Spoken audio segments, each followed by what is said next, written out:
2 streams ago. And I found a location. I'm going to do a quick embark on it, and chat, you guys need to tell me if this is acceptable, okay? Let's also just double check. Where is... Yeah, this is where our adventure is now, so I'm actually kind of curious. Okay, yeah, I still can't settle on it. That's a shame, but... Shocktail? There's another layer there? That was where... Oh no, down here was the fatal bone right there. That was where I killed the evil lady. But there is a dragon right there, I think. This is going to be where we start the fort.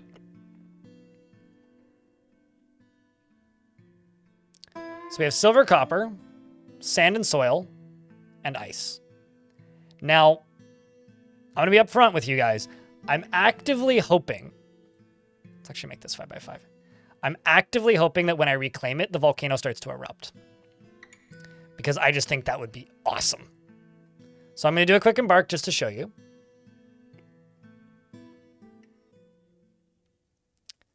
This is going to be our fort. We have this big old cliff that goes up to there, which looks awesome. There's a volcano right there. And I really, really, really, really hope that it starts erupting when I reclaim this. Like, I hope.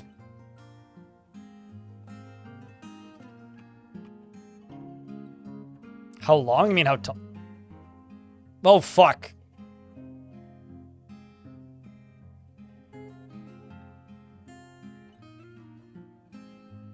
Well, that's annoying.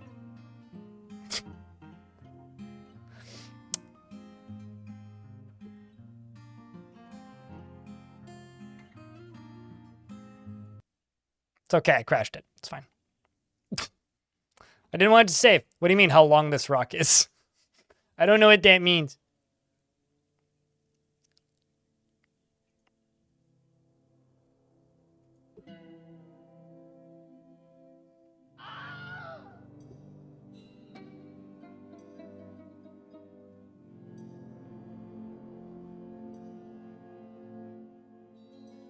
What level is it? I'd have to go back in the VOD now, but... Yeah, it's literally a day before spring starts.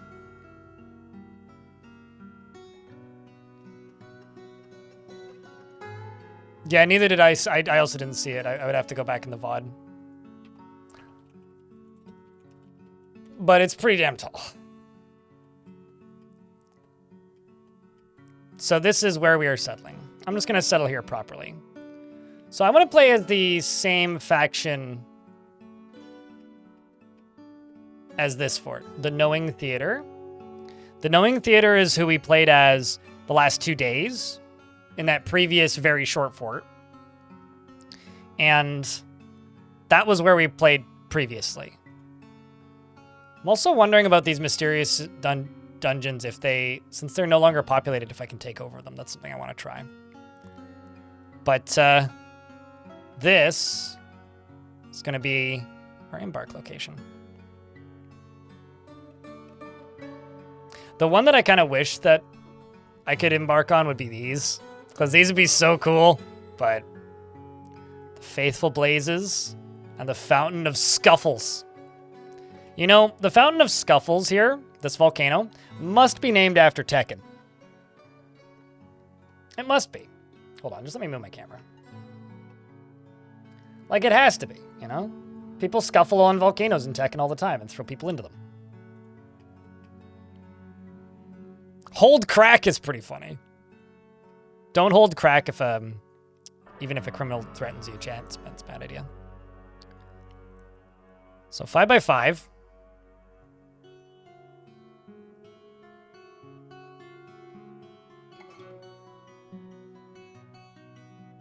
Let's do that.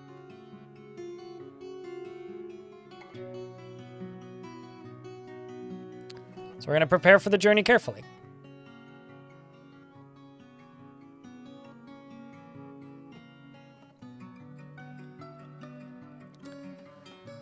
So this fort is going to be embarked and then immediately abandoned. I'm going to just say let's go with some basics. Let's have a miner, a miner, a miner, a carpenter, a mason, a gem cutter. Let's say 2 engravers.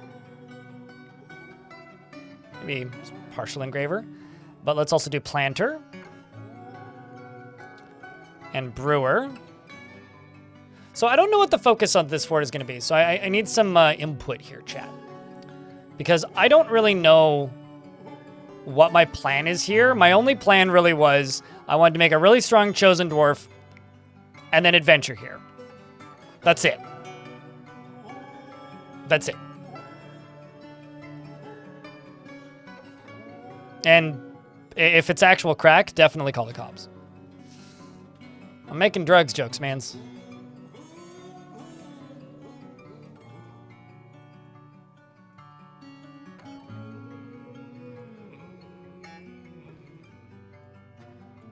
Let's make a bookbinder and a paper maker. I don't want you to be a milker.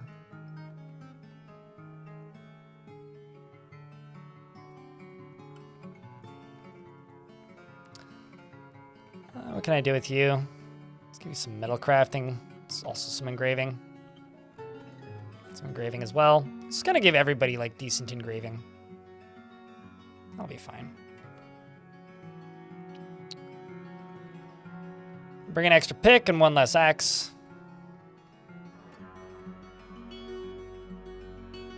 Literally instantly. Greg and then some.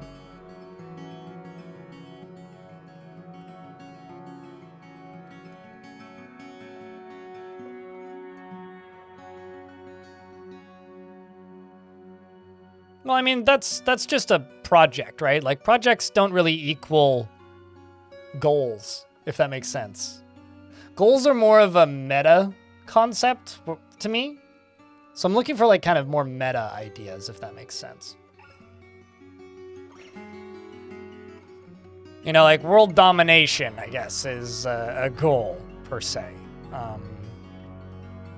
But just build cool shit? Yeah, I can do that. That's just gonna happen. Let's bring some extra booze. Actually, quite a bit of extra booze, because I'm going to have a bunch of extra characters quickly. Let's do 100 booze.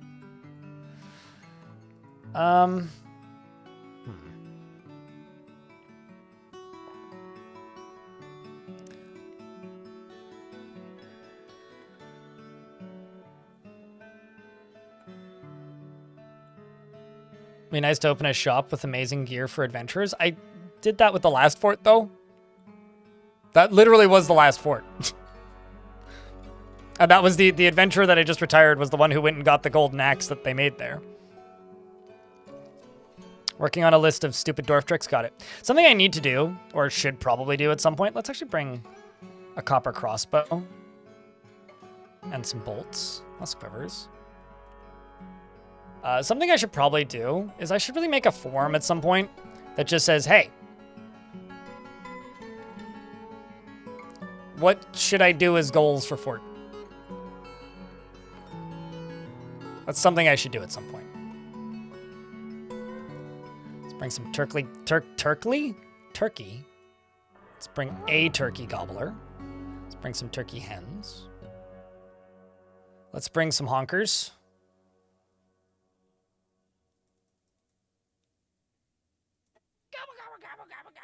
You know it.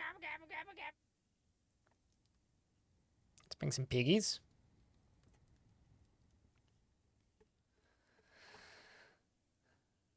And a couple puppers.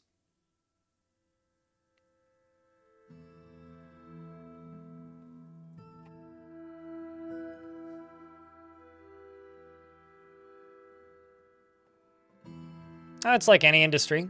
You get burnt out if you do the same thing too much. Fortunately, I haven't been burnt out in a while, but I get burnt out on editing more easily than I get burnt out on streaming. I got 84 points left. I feel like that's way more than normal. Let's bring a bunch of wood because there's no wood on the surface.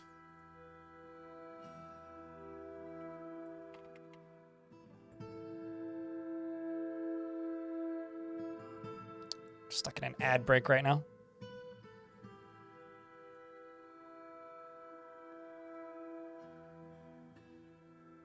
What? And why is that a thing I can bring?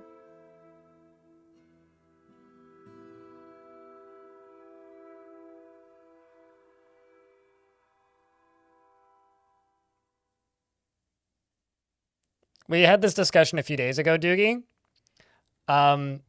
I make a salary that isn't bad, but it's certainly not like overwhelmingly profitable. Okay. If I were to suddenly pay for an editor, I wouldn't be able to afford the mortgage that I'm taking on next month, or a month and a half rather.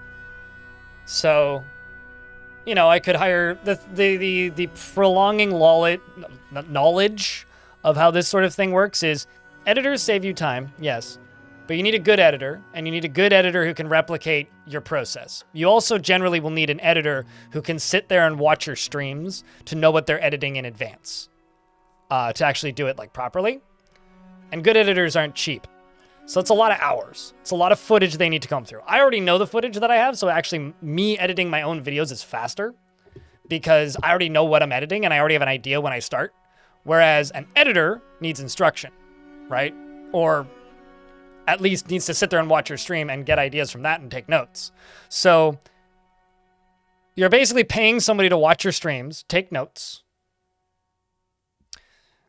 and then edit that. And I still have to give them voice lines, right? So I'm still working quite a bit. Not a lot, not as much, obviously, but that's a lot of hours, dude. It's getting somebody to edit shorts, like Suited Giraffe does most of the shorts for me, and he just does them for funsies, and hopefully he doesn't put too much time in there. I keep threatening to pay him, but like shorts are a much quicker thing, right? Because like you just hand a clip to somebody and they go, okay, boop, boop, boop, boop, boop, boop, boop, trim this up, pretty it up, put subtitles on it, put images on it, make things flash and look funny, and then ship it, right? It's pretty simple, but like the videos that I burn out on are the like hour-and-a-half long video that takes me 60 hours of editing, and that's me 60 hours. So if I'm going to pay somebody a living wage, somewhere hopefully cheaper than where I live, and they're a decent editor, you're paying the minimum like 25, 30 bucks an hour. And to give you an idea, here, let me just show you the last video I made. I'll set this to dark mode so I don't blind you guys. Don't need more of me in chat. This is the last bigger video I made. This video took about 20 hours of editing. It's 18 minutes long and it's about an adventure. How much money do you think it made? Before I show it.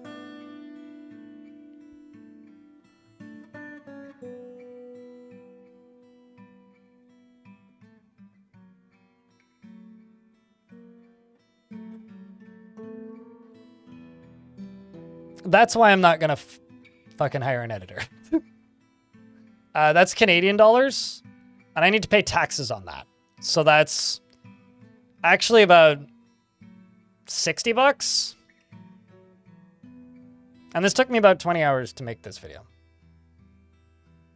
Between recording it all, this was about 10 hours of footage, and then editing it. So if I'm paying somebody 25 bucks an hour, yeah. I would have one profitable video, actually. And that would be the most viewed video on my channel.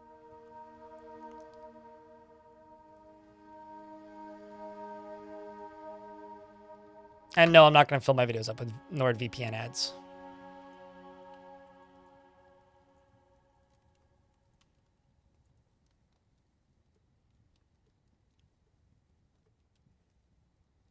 It's less new viewer conversions and more viewer retention with shorts because shorts are recommended to people. If people watch them, then it recommends your other videos to them. And usually the people that get shorts sent to them are people who've watched your stuff before. So it's more of a reminding the YouTube algorithm that you exist to the people who've watched you in the past kind of deal. So like if somebody's watched a bunch of your videos, then you upload a short, they watch the short and go, oh, I remember this person. And then over the next week, 50 more shorts are recommended to them. And also like every video you've made in the last year. ideally is the way it works.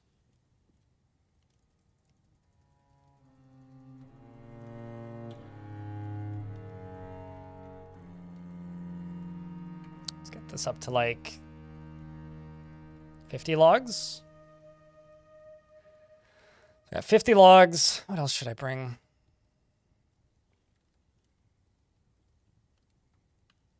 It's a volcano, and I'm going to immediately retire it. It's a volcano on a glacier, and I'm going to immediately retire it. And then when I reclaim it, it'll be after I've walked my adventurers down there.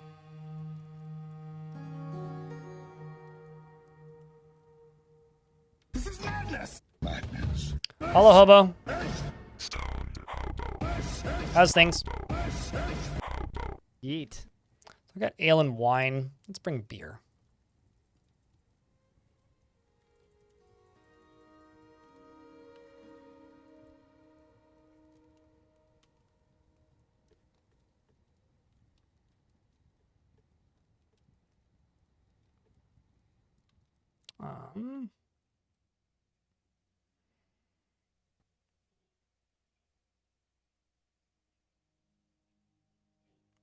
Let's bring one less beer and bring one more log. There we go.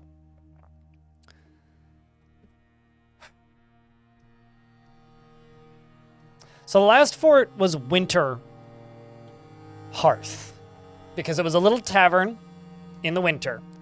I want to call... Wow. Dung rooms. Thanks, game. Shit fort. Why don't you? So I want to call this Winter something.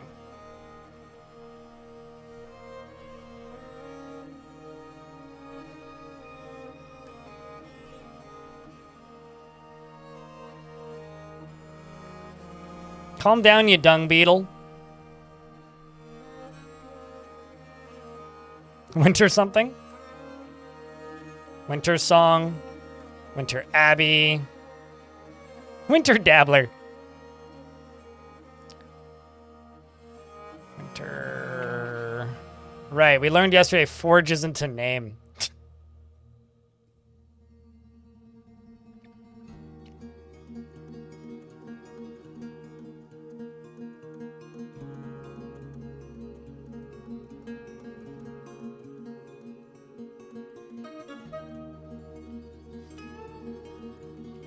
Could call it Winter Vault.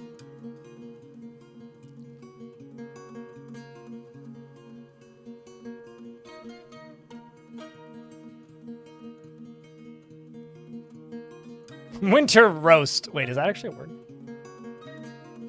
Roast is a word. I could call it winter roast. That just sounds delicious. Isn't winter sun from something else? Yeah, I could call it wintersmith.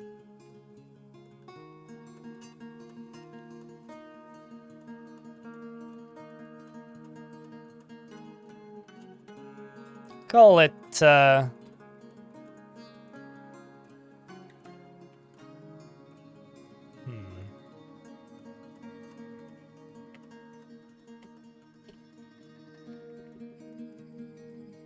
mean, winter fire also works.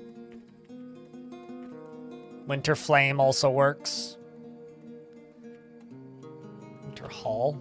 I don't know. It doesn't need to be winter, but it's a giant volcano on a glacier that I'm hoping will erupt.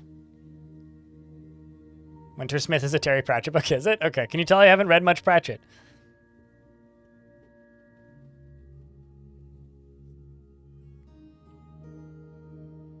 Icy Hot. I think that's this fort's not sponsored by Icy Hot, I swear.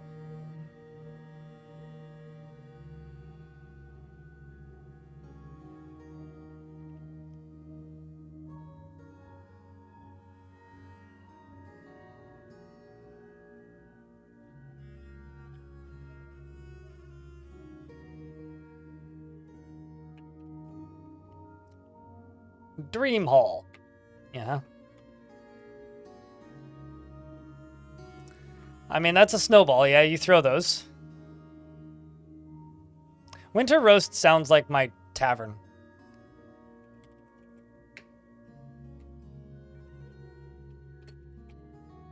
You know, Winterthrone's pretty good.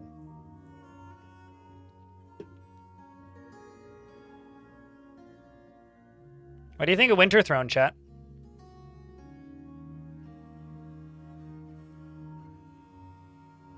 Winter. Winter. The coldest pinter. I don't know what that means.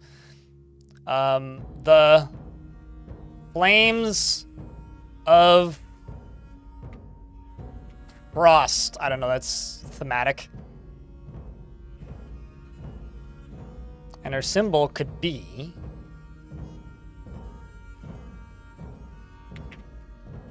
a mountain, a blazing sun,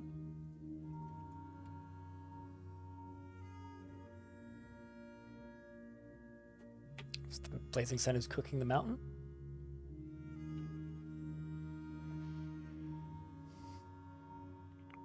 Oh, I get it. The mountain is melting.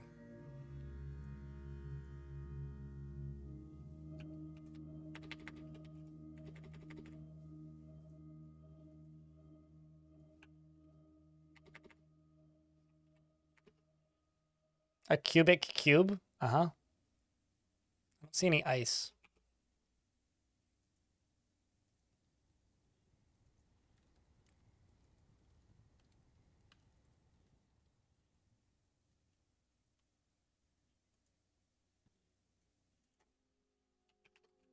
The mountain is raising the diamond.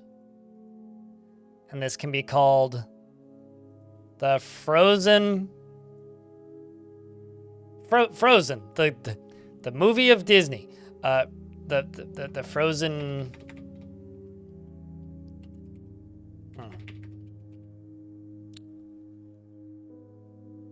The frost, the gilded frost of winter. How about the fire?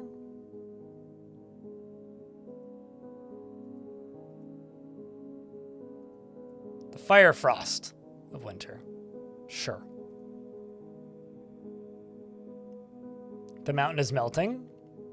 I feel like the mountain would be sweating more than anything.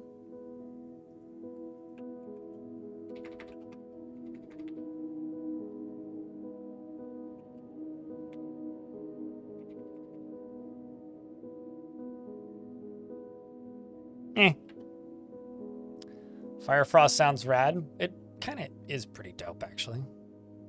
So we got the flames of frost. You know, why don't we just go with the winter throne of fire frost instead of the flames of frost?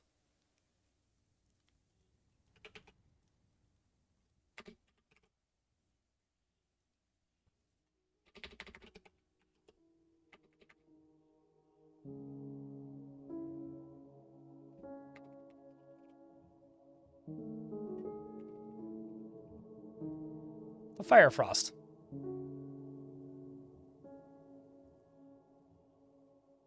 Now let's go with the fire frost. We'll go with it. We'll ship it. And I can bring one more log.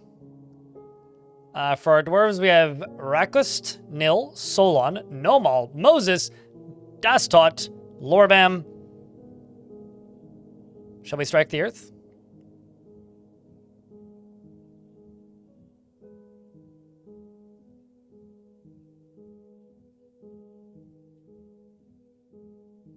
Is it time?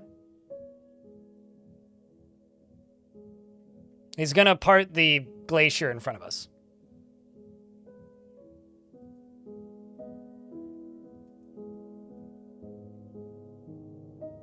Although we're not gonna get digging just yet. So this starts on elevation 39.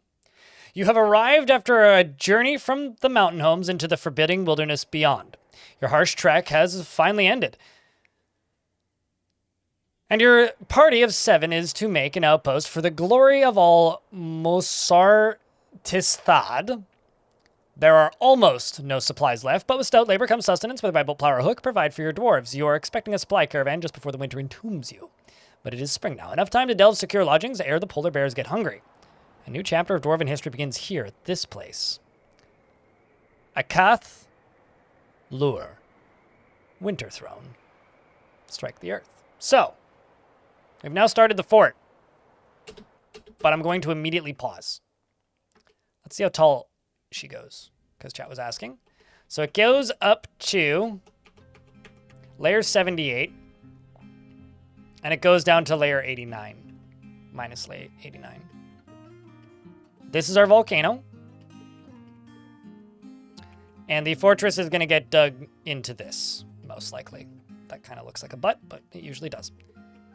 But the fortress is going to go around the base of this, underground, and inside of this. I think, yeah, over here we have some soil. So stuff shouldn't be too difficult. There's also some opal clusters over there. There's some sand. This is the glacier, which then goes down to this nice, very cool flat spot. Which then also goes all the way down to here. Seeing more amethysts, plenty of gems. I know there's metal here. I can't remember what it is, but there is metal here. And now you know what I'm going to do, chat? I'm going to retire it. We'll be back. Don't worry.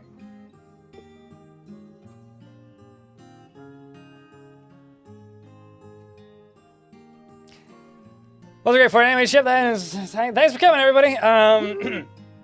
No, so now what I'm going to do is actually get up and go get my sandwich, because I'm hungry. But we're going to start some adventurers. We're going to run them from where that other adventurer was to that location, retire them there. Fuck it. We'll do the adventures first. I'll do my sandwich after. Okay, so, Land of Gifts. King.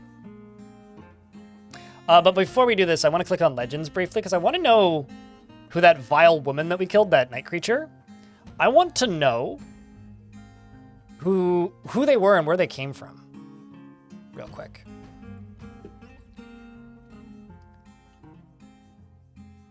So that dwarf's name was Strongbody. Yeah, that one. Strongbody. The Squished Glow.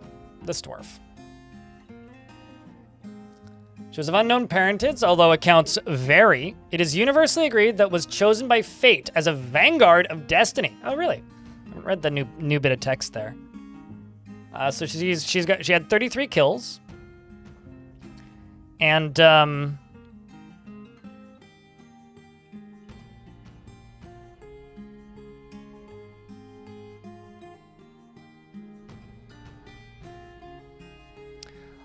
there it is. Okay, I was going to say, it didn't crash, did it? And I didn't lose it, did I?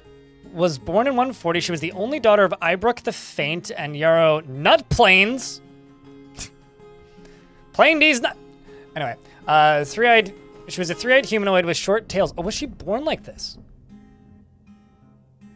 Oh, okay. So she was born in 153, and then abducted from Strikemirth, imprisoned by Yemi Waxy Plank, and changed by Yemi Waxy Plank from the elf into the consort of a vile woman. Of the vile woman. So Yemi was also imprisoned. Wait, what? Am I reading this backwards?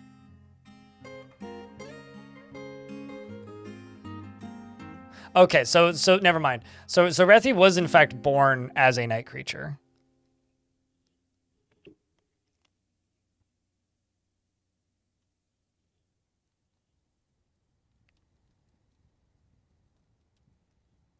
Fought with a bunch of different elves. A goblin happened upon her. She ambushed another goblin. Her only daughter is the enemy of a bunch of things. Has only killed an unknown creature. Was born in the year 166. Was like 150 years old. Her mother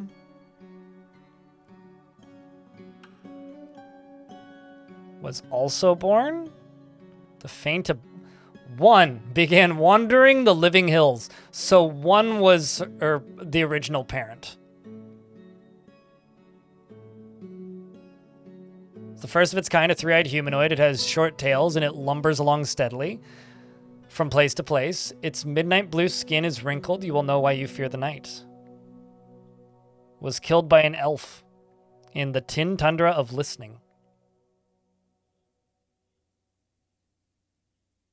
It's terrifying. That is terrifying.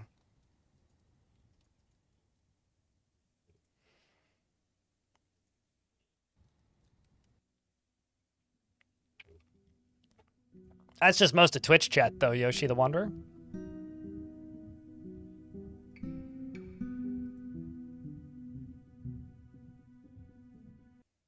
Okay, so no tutorial, please. Specific person users. Now, I've already selected our specific person. So let's do a snail man.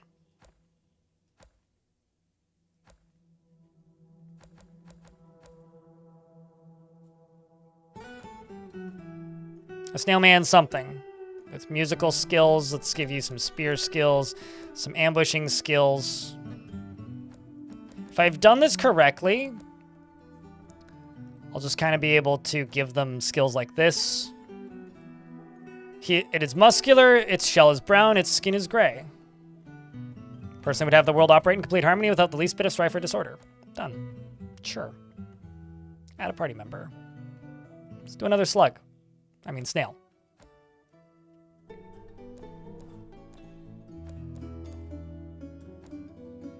Let's say you have a good kinesthetic sense and musicality, and there you go. And you can have, you can be a poet, and speaker, and musician, and writer.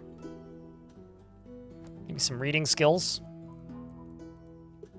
lying, and intimidating.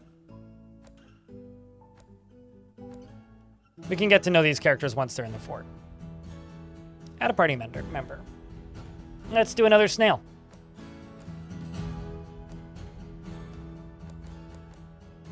You know, for as slow as these blokes are, this portion's going pretty quick. This one's really good at biting for some reason. Don't ask me why. I don't know. He's brave in the face of looming danger, too. I saw that fly by. Add a party member. Do one more snail. Chat, from the ones you see here, we got a warthog man, vulture, lorikeet person, leopardman, impalaman, ooman, grasshopperman, goblin, elf, dwarf, beetleman, barn owl. What do you want? Say that you're very creative, very high willpower, and some strength. You're a maceman. Maceman fighter. And dodger, which is just funny because you're a snail.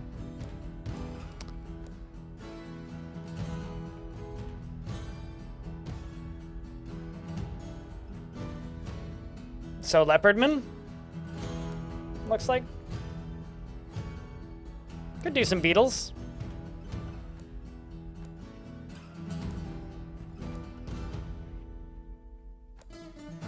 That's got to be like high agility, right? High toughness and high agility. We'll just give you generic fighter skills. Leopard lady.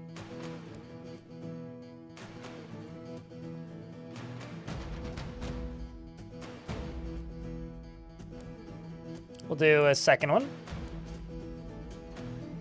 Some empathy, recoup, and agility. Fighting, and climbing. Could do a warthog. When I was a young warthog. Add a party member. Winkers McGee. This one insists on being an elf.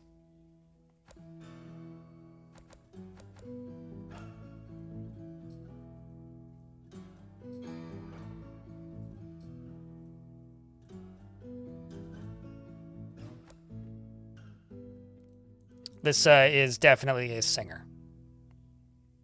Or maybe just a musician in general. Poet. Why not? Very good at lying. And a dancer.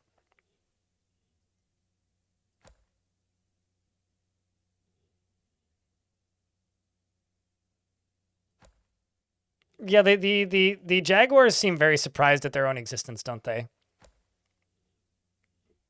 All right, let's add another party member, another warthog. Very good memory. Very good spatial sense and musicality. I don't know why I'm doing the musical warthogs, but I am. This one's also got some wrestling skill. Maybe some thwacking and biting skill. Alder bow, sure. Ooh. I didn't think to look, but I could bring breeding pairs of animals.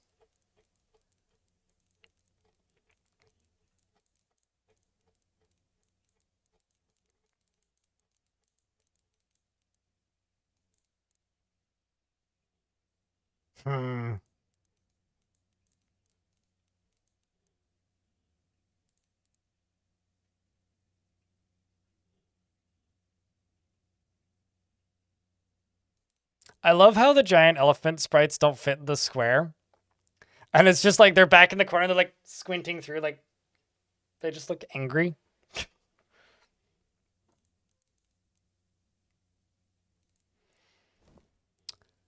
Okay, so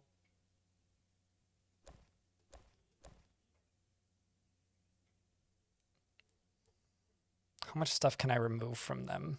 I don't think I'm capable of getting enough points on these characters to be able to allow for them to take a giant elephant. Because the points don't stack. War cheetahs are kind of amazing though. And I could bring cheetahs. What else is an option?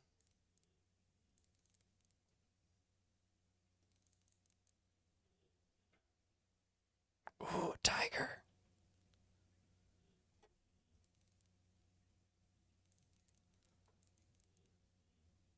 Giant sparrows. Giant mantis. Oh my god.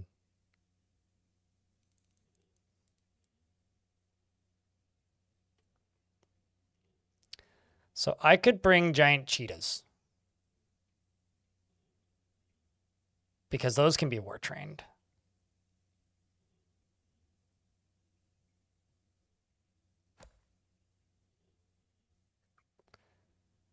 I mean, they would have to be fully tamed in order for them to be available. The gremlins. Why are alligators so expensive? I know that's kind of a silly question, but why are alligators so expensive? 124 extra points.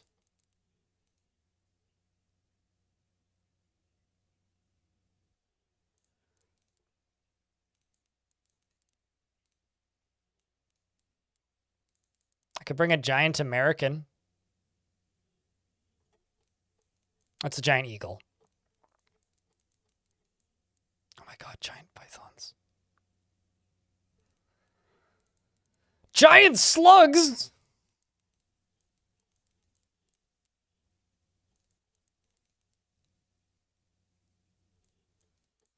I mean, I'm realizing I haven't even gone to the bottom of the list. I have lions.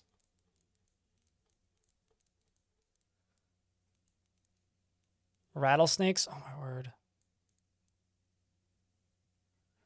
Saltwater crocodiles, monkeys. Oh, that's too cool. A giant slug would be a fitting mount for a snail man. Yeah, they would. How about we bring giant cheetahs and normal cheetahs?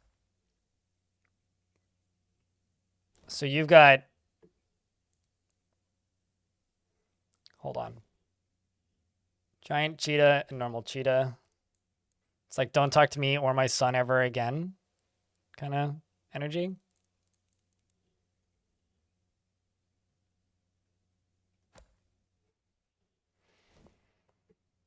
Let's go Warthog Man.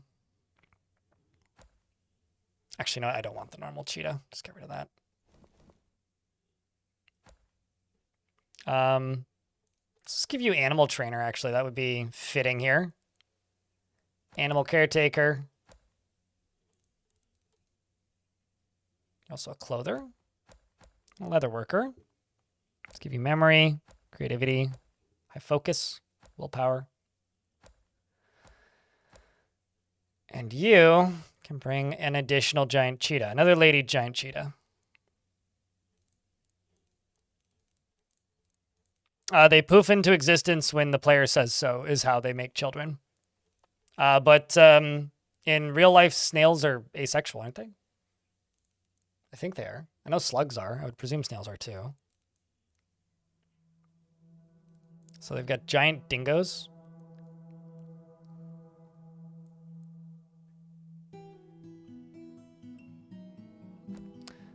So how many giant cheetahs should we bring, chat? I'm very scared this is going to crash, by the way.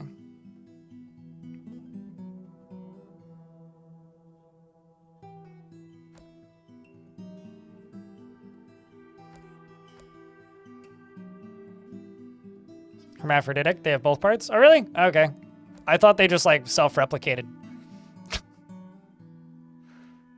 It's mostly joking, but...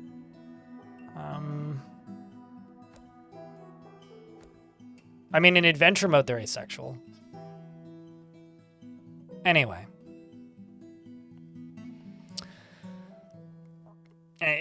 As your first attempt, you got attacked on the spot. Pro tip, don't make an animal person as your first attempt. Make a goblin or a dwarf, because animal people it's harder to find gear that fits them. We'll bring a beetleman.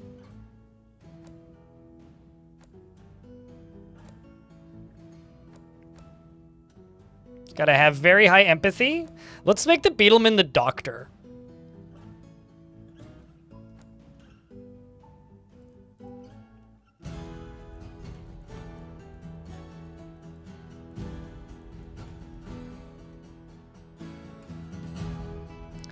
Let's say diagnoser, surgeon, bone doctor, and just doctor.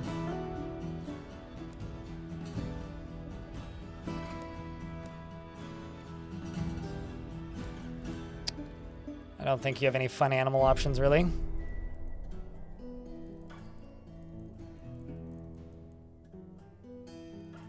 Yeah, whatever. I think that's everything. I don't want to add too many because I'm scared that they'll crash. So I have several options. We can start over here, here, here, here, or just right next door, which is very convenient. We're going to start right next door. Hey!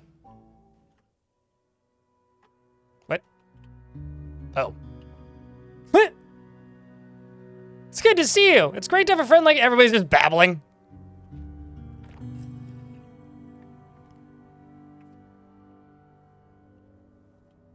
My God, these are big kitties.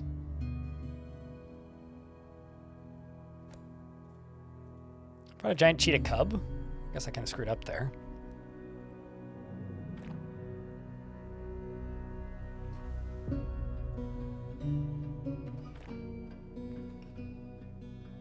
Look at how big they are. Blaze puzzles. I also thought it was going to crash. I'm going to save and continue playing.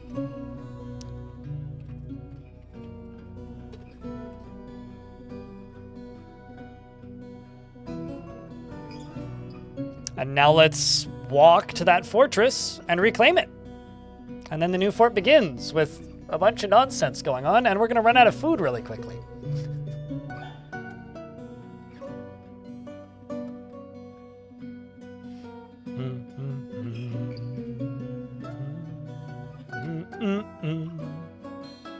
All right.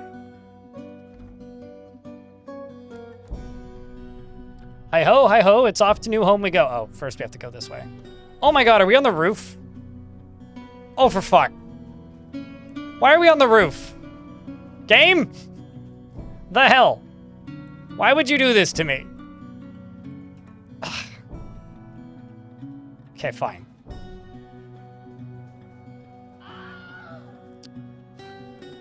Let's just wait down here for 1 hour.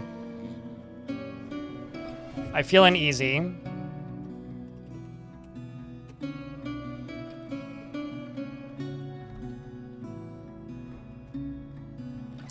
Getting attacked by something. I also don't know why my dark vision isn't working. Oh, now it crashes.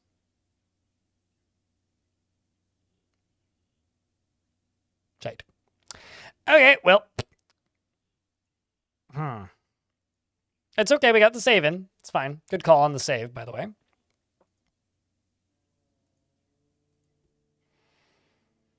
DF nonsense already happening? Oh, absolutely. No plans ever go according to plan. It's just super foggy. I mean, I'm supposed to have dark vision. I'm a dwarf, but yeah, it must just be a blizzard. All right. I'm gonna yeet my ass off the edge. So let's check my inventory. Cool, I still have all this stuff. Cool. You know what? I'm not gonna do that. Why can't I jump? Okay, fine.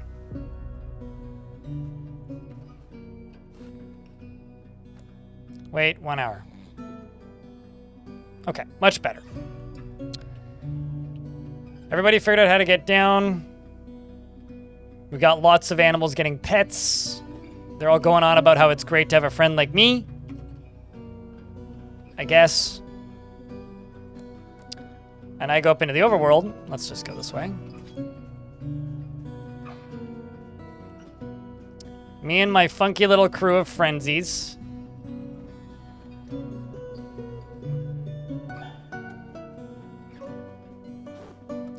It's kind of waiting on that to happen. I was like, all right, so they're just gonna fucking murder that eagle. Okay, now we can fast travel. Excellent. Excellent. So the only problem is all of the solutions in my inventory are gonna immediately get dropped, which kind of sucks. Oh, for fuck.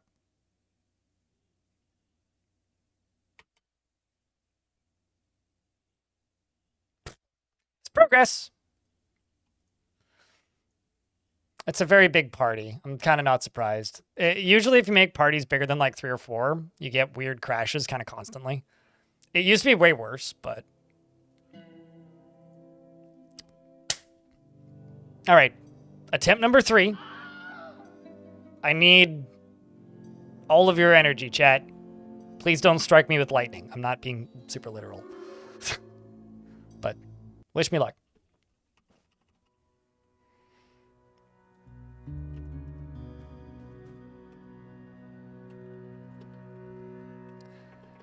You know, a goal for this fort could be like... Okay, actually I have a question. How long does slug people live in Dwarf Fort mode, in fort mode? Because, like, this could be one of those... The goal could just be... make the slug people nobles. It's like, I put a slug in charge. Baron Slugness.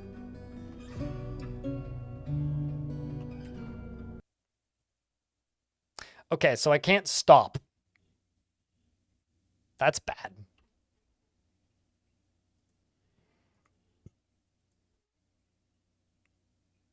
That's concerning. Maybe that means I have to literally not fast travel.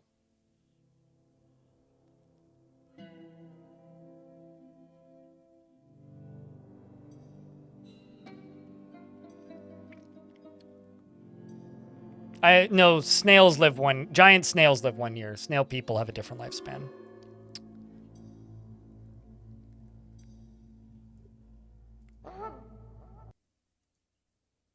Okay. Attempt number 3. I appreciate the attempt, chat, but it wasn't good enough. It's gonna take more finessing, I guess.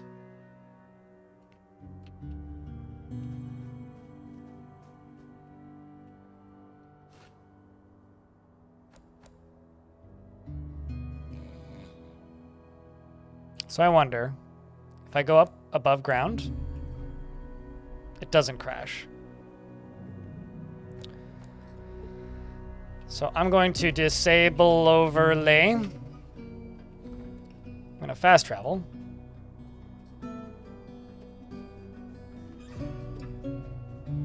This would be a slow walk, let me tell you.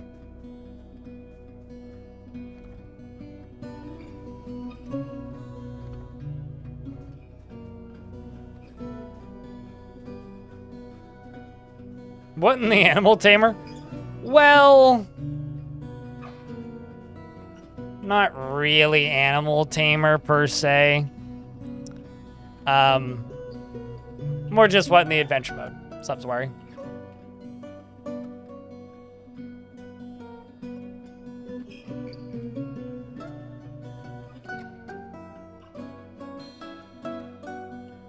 Let's just see, maybe forest is better?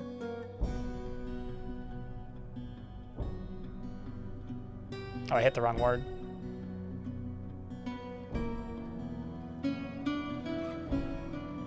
But we're starting a fort with a bunch of adventurers. I just have to get back to it. It's pretty close, thankfully. Also, there's magic items now, so my dwarf adventurer has force push ×2 and can shoot icicles, which is pretty dope. It's also like super overpowered because I can just like stun lock somebody. Oh, the music thing's happening again. Yeah, I can just like perma stun lock somebody. It's okay. I've got backup plans if it keeps crashing. I had pneumonia a couple weeks ago, so I feel you there. That sucks. Still coughing. It's been days, weeks. I'm still coughing. Coughing right now. You can't tell, but... Ha! Okay. Oh, also there's healing potions and healing food.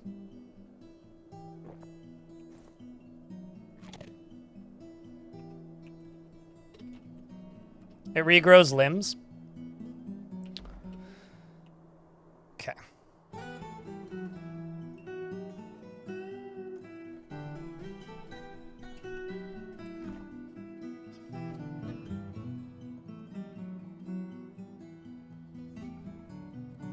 So this is where we're going. We're going there. We're going to Winterthrone.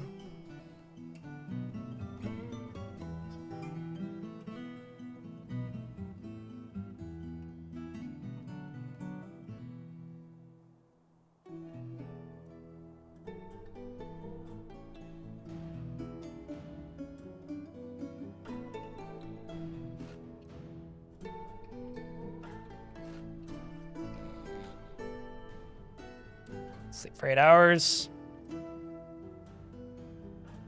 Jump up to here. Oops. Well, I misspelled party. Partit! What's up, Shutter? We're about to start a new port.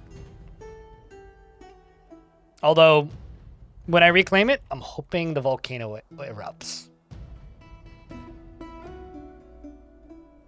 Fingers crossed.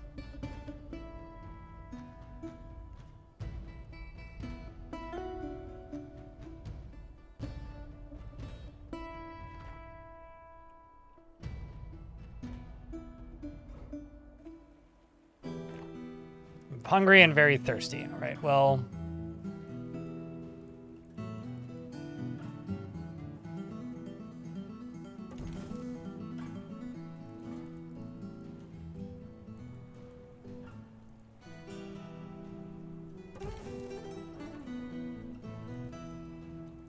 Let's just do 3 snow or 3 water. Too much weird goo. 1 meal.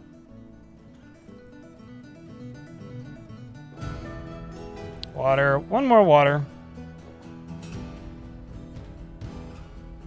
Fill this with snow. Still hungry and thirsty, it's fine. Let's just travel for a little bit. Do we eat the goo rations? Well, I mean, I could. I don't need to. I got tons of meals. Now I do. I drink the weird goo, I'm no longer hungry. Or I'm no longer thirsty. Also eat some jam. What are we... What? I'm gonna say, what are we fighting with? We feel uneasy about something, but I don't see them, so...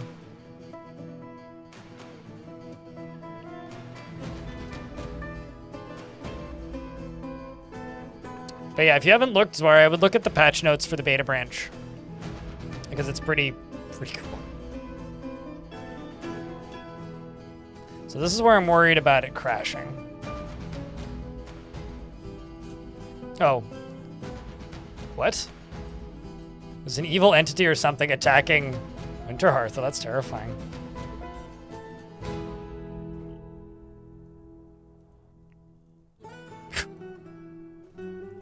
Didn't crash. I was very worried it would crash there.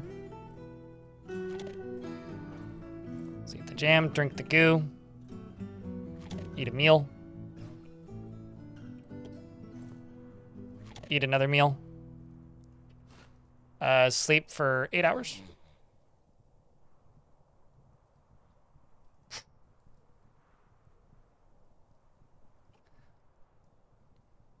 There's something going on in the overworld.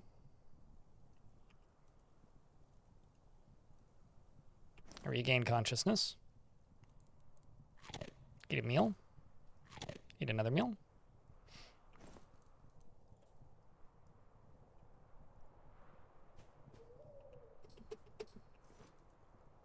Let's just ignite some snow.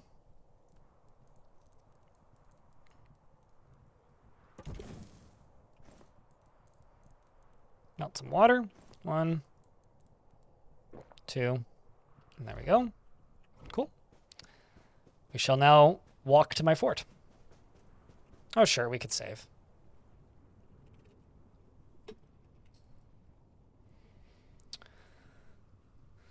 Sure, we could save. This is, yeah, well, the beta branch, yes, is the first patch with magic. And, well, it's the first patch with player-accessible magic that isn't necromancy, I guess. Because Intelligent Undead can get some of these powers, if not all of them. Other creatures have access to them. But they're going to get more varied as time goes on. So, like, right now I have Propel Away and Launch Ice Bolt, so I can launch an Ice Bolt, which uses archery skill. Yeah, which is why I'm a proficient archer and thrower, which comes from different items. So I have a Primordial Cloud Stuff Earring, a Primordial Cloud Stuff Earring, and a Primordial Cloud Stuff Amulet, which is what gives me the 3 powers.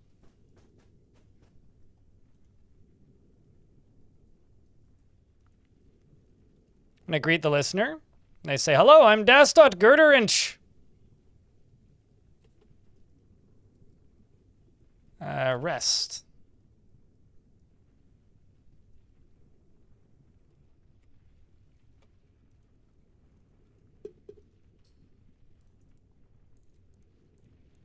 Claim site for myself. I mean, just gotta find the volcano and we'll retire close-ish to that.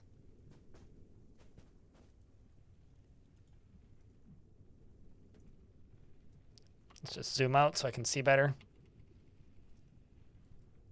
Oh, I know where I am. There we go.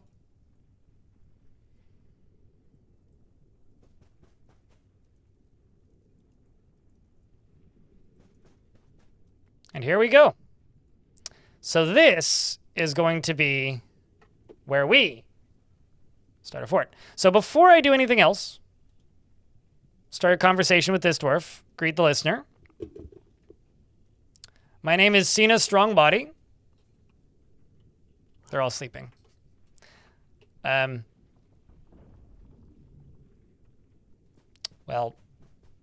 I guess it is the middle of the night. I'm going to speak with one of my snails. Okay, maybe not. Is anybody not sleeping? Okay, the hammer isn't sleeping. You. I greet them. They say, hello, I'm Nil. Labored, believe. My warthog man is speaking with me. Let's inquire about any troubles. How's life here? We've got beasts. The reason I'm doing this is it's exposing stuff on the overworld. Not far from here. Seek this place if you hunt. Trostis rightfully the Etten.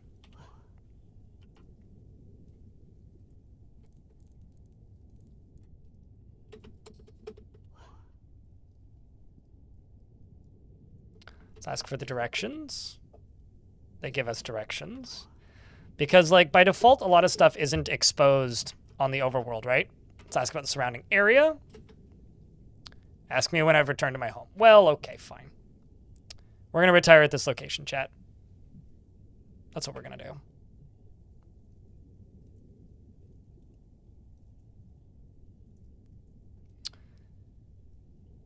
And now, it is time. I'm excited. So do you guys think the volcano is going to erupt?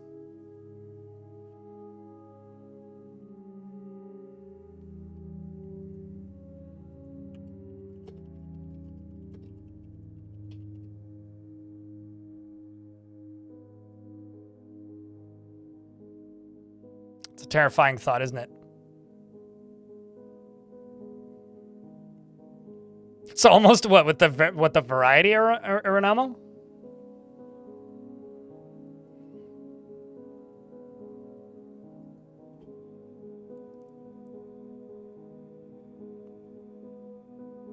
I mean, sure. We just need like a couple necromancer experiments and name one of them Dwarf, and we got it.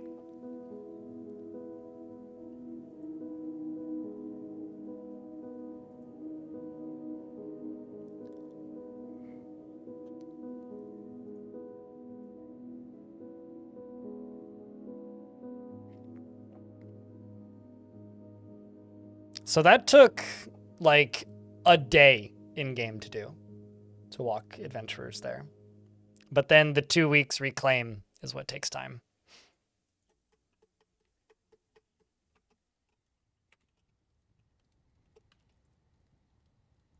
Oh, it needs a loaded fortress. So reclaim, unretire. We've got Winter Hearth. We got this one. Winterthrone.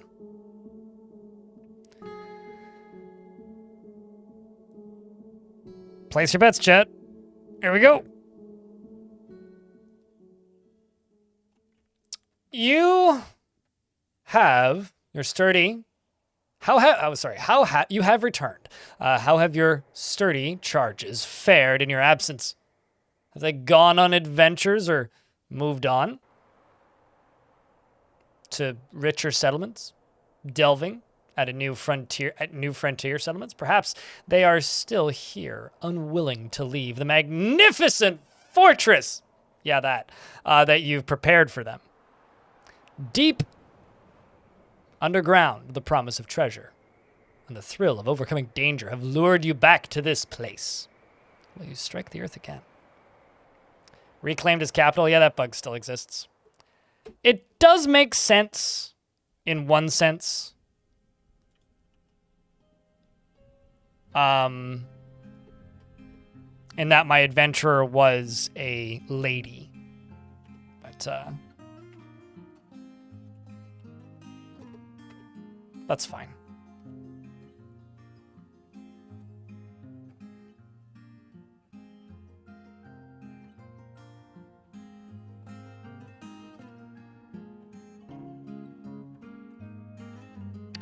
I guess snail people have feet.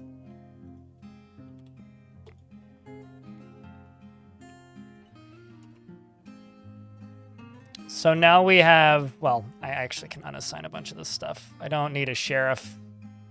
Don't need a hammerer. Do need manager. Don't need a chief medical dwarf right now. I can leave the broker, that's fine. Also give you bookkeeper. So now the moment of truth, eh?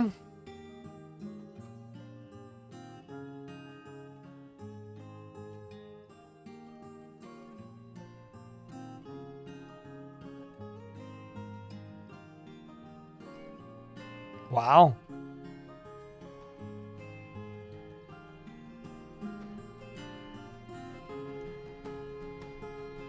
We lucked out.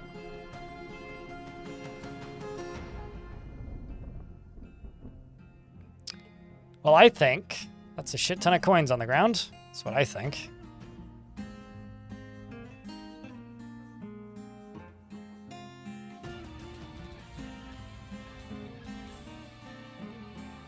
Woo!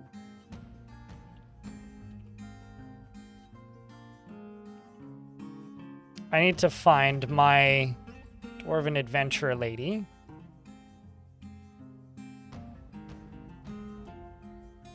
Did she abandon me?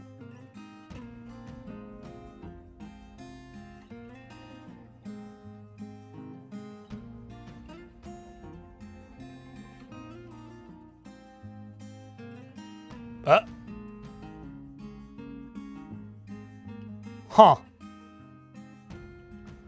Also, actually, hold on a second. That's a fun bug when that happens. When everything is fully exposed.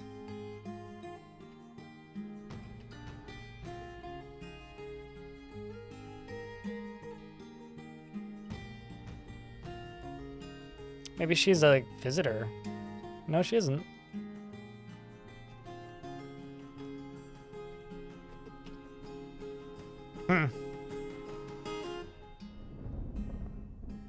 Well, we'll have to bring her back in the future, I guess. Left to get some more milk. Yeah, Magma Man. Kind of annoyed, actually, about that. Why would you leave? Maybe it's because I made her a lady.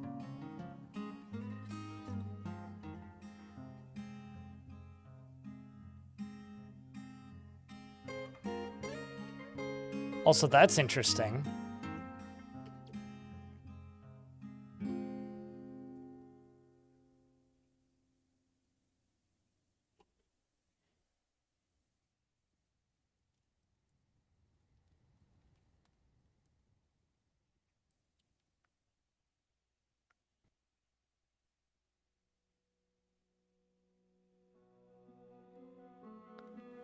Okay, so I'm thinking I should retire or cancel this and not reclaim it and drop her items on the ground.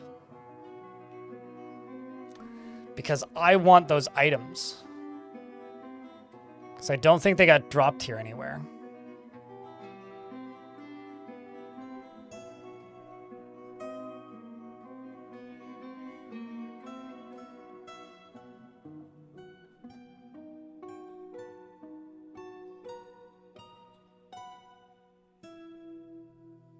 Like, maybe she'll show up as a visitor, which would be fine, but...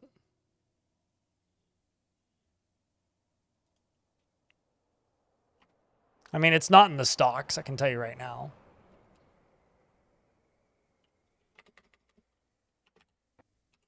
Like, it's not here. I would see them on the ground because they dropped their items, right?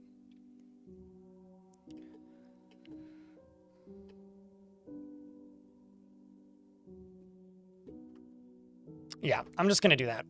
Give me a sec.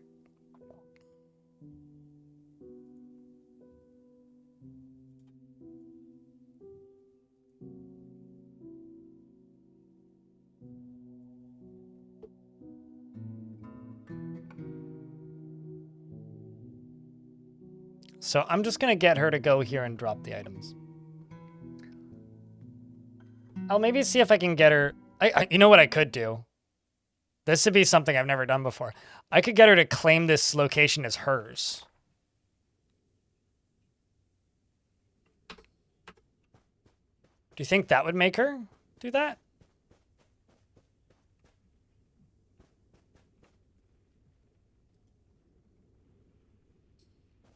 Because I made her in... Because she's a lady, right? Come on, game. Yeah, she's a lady. And she's part of the realm of golds. And she's feared as a killer by a nomadic group.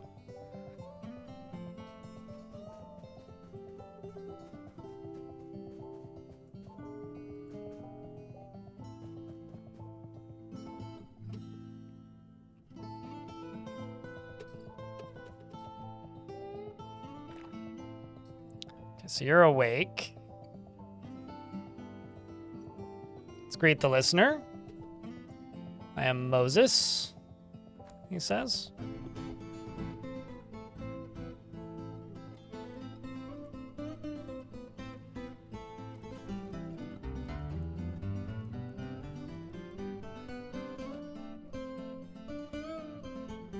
So I can invite them to become a hearth person of mine. But it doesn't look like I can just state that I would like to stay here. So what I'm going to do is I'm going to barter. You might be interested in, please come closer. Here's what I'm going to do.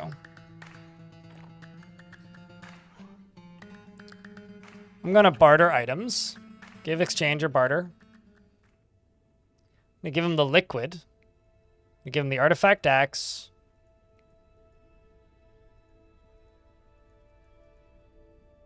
I'm going to give him the primordial cloud stuff. She can keep the antler earring.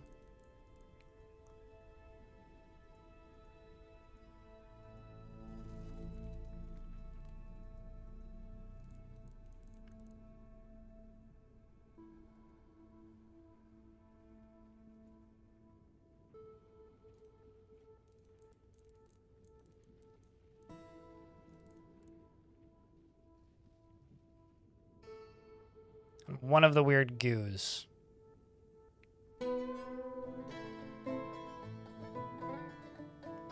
Show.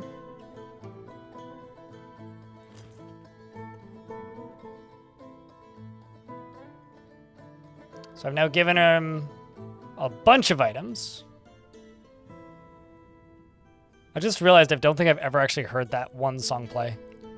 This one.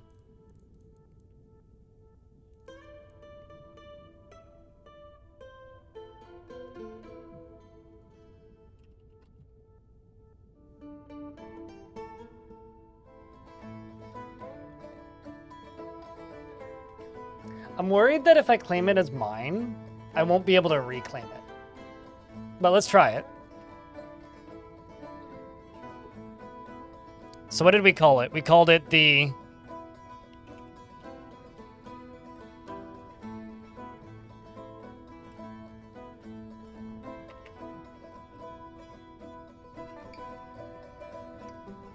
How about we call it the Free Frost?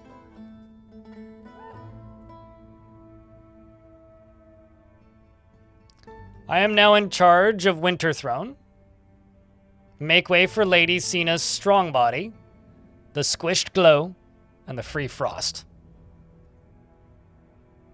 This must be stopped at any means at our disposal, says the expedition leader. Love her, you said, Fishbone?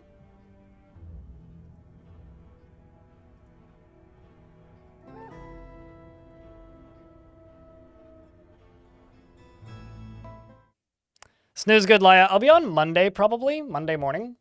Not a super long stream, but probably. Keep an eye on the Discord. The amount of science we're having to do here. Giant cheetahs, yeah. You could say I'm a bit of a giant cheetah for having them, but that's the things that adventure mode lets you do.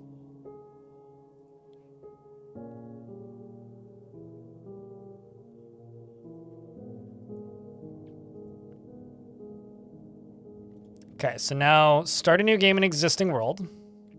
The Land of Gifts. Cross your fingers that I can still reclaim it, and cross your fingers that that dwarf is still there.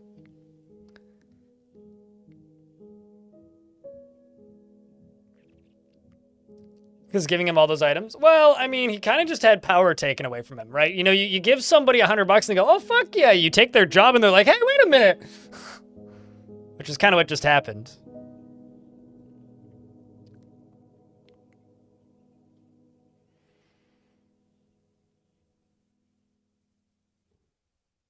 I'm kind of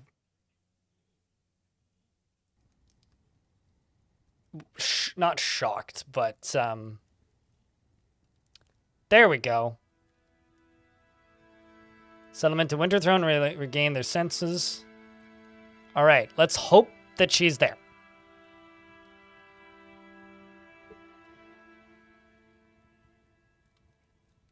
We're still the capital.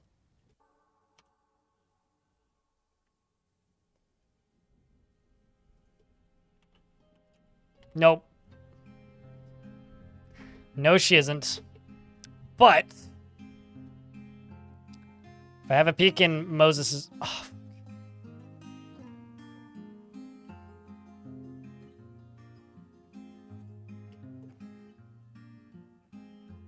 Where are my primordial cloud stuff? I guess this means you can't do that. I'm trying so hard. I mean, they are... She is a chosen, right?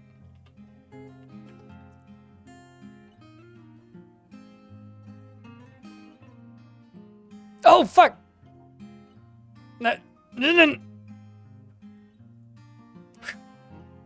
Okay, well, she ran off.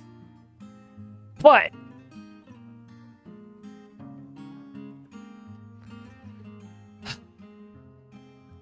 Uh-oh. We appear to have angered the gods. So, we were able to do it. I have primordial cloud stuff items, which is good. However, the volcano is erupting.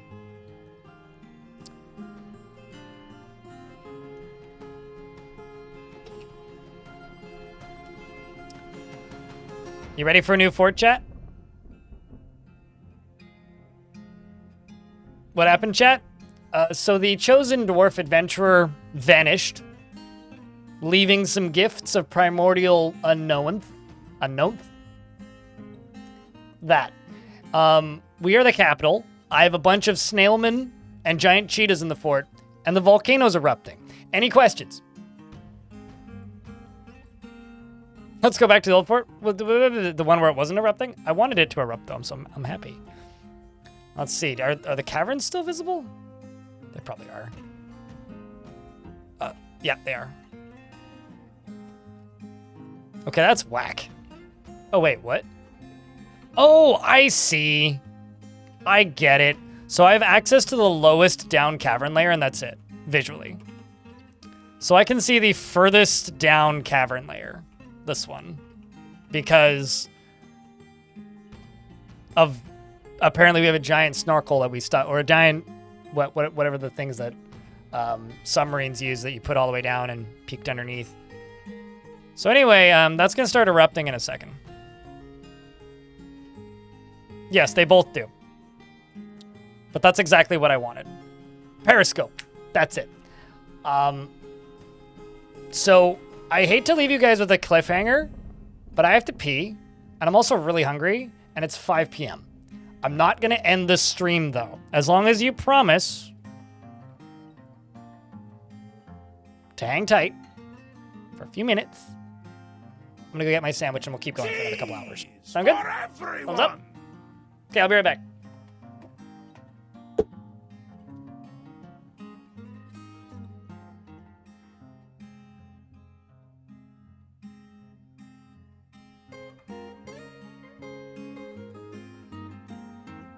Sandwich!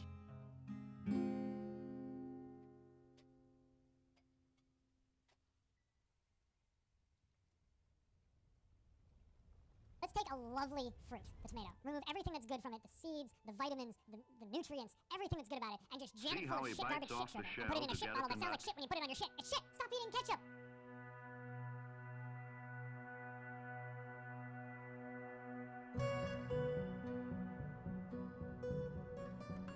It's a unit system. I know this.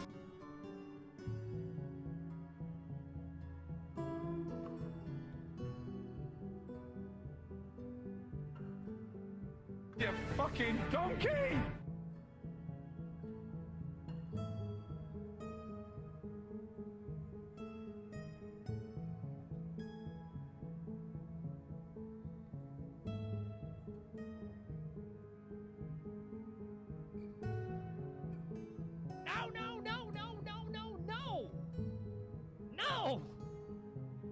No!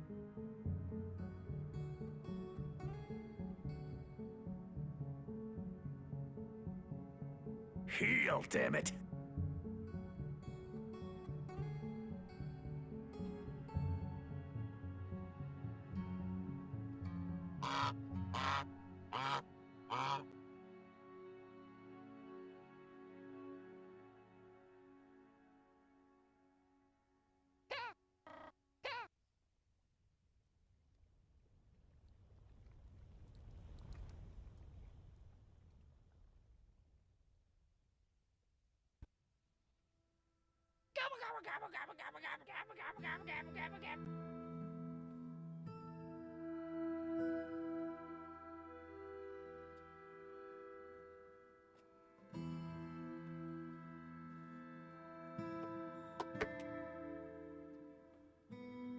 I've acquired foods. We are vessels.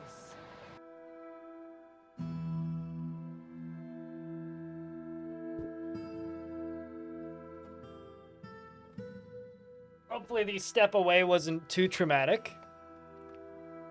I left you all alone. You guys all good? Hey, chat. I know it's the holidays and everybody's busy, but, like, check your Prime subs. Streamers gotta pay a mortgage soon. I also got a sandwich to eat. Over here, he has a sword. That is true.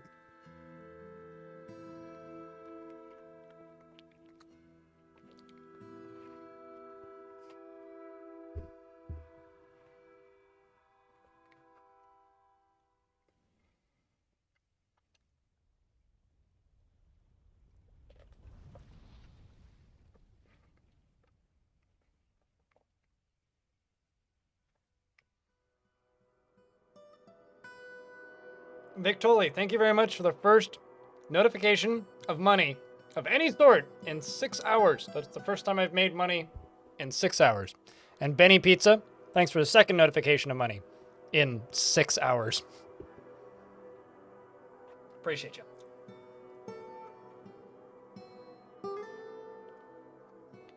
I need that dopamine hit to keep at it, you know?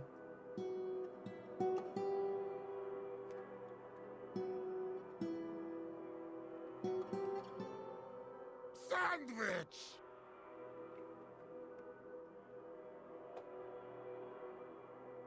It's very simple. It's a little bit of lettuce, cheese, and homemade pickles, and mustard. I'm just trying to get it eaten so we can get back to the thing.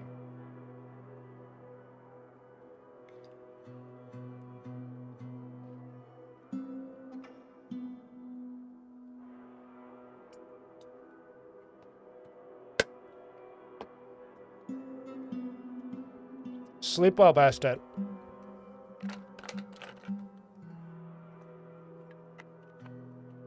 All right.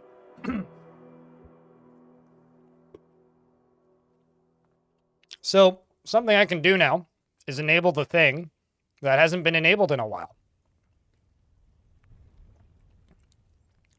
I have a friend who was working on a pickling mod, and I don't think he ever released it.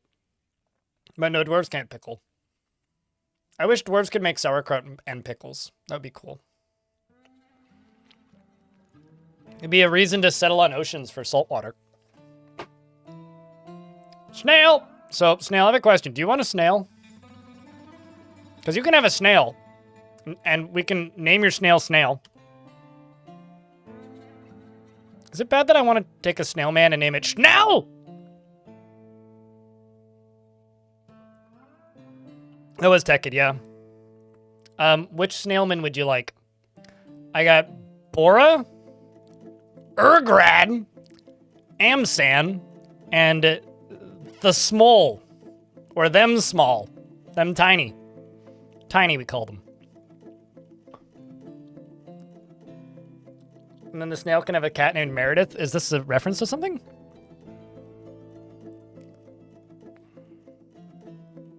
Amsan? Sam I am. Snail SD is never in the slightest bit cheerful about anything. You know, that sounds very snail-like.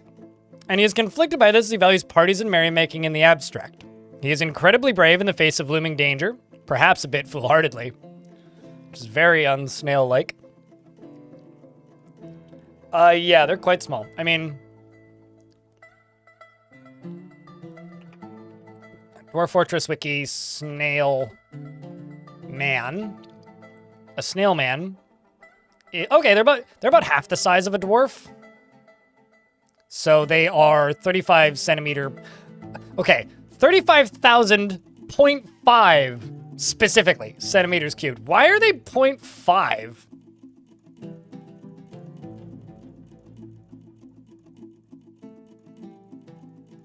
I don't get it.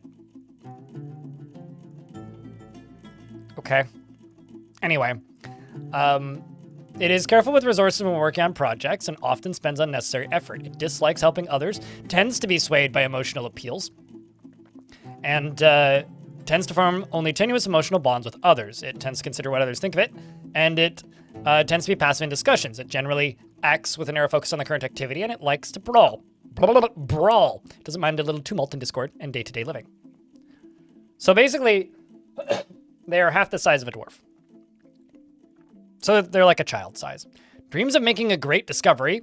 He personally finds the abstract idea of romance repellent. Okay. Sure, Snail. Considers craftsmanship to be relatively worthless and does not really value skills related to fighting. And does not really value cunning and guile. Has no preferences in life. And is somewhat focused with satisfied needs. It's a competitive world. And you'd be a fool to think otherwise. Hey, YouTube chat. I'm going to give you guys a present for being up late. The first person in YouTube chat who's not active in Twitch chat to say pick me gets a dwarf. Or a character of your choice. And Twitch chat, pick a number between 1 and 20. So YouTube chat, you say pick me. Prime Minister of Silly Things and Baked Leech. Baked Leech and Prime Minister of Silly Things. What creatures would you like? Or entity. Just pick one from the list. And the number I was thinking of was 17, who goes to Too Tall Dad Gaming. What kind of entity would you like? We're going in order, though. Pie. Got it, Hobo.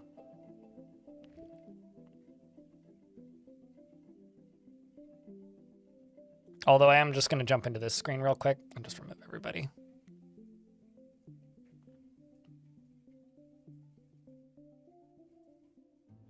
I mean, not everybody. I'll keep them, the broker and the manager and the bookkeeper all in the same gerb. So snails don't have a gender. So there is Bora, there is Urgad, and this one. But they're all its.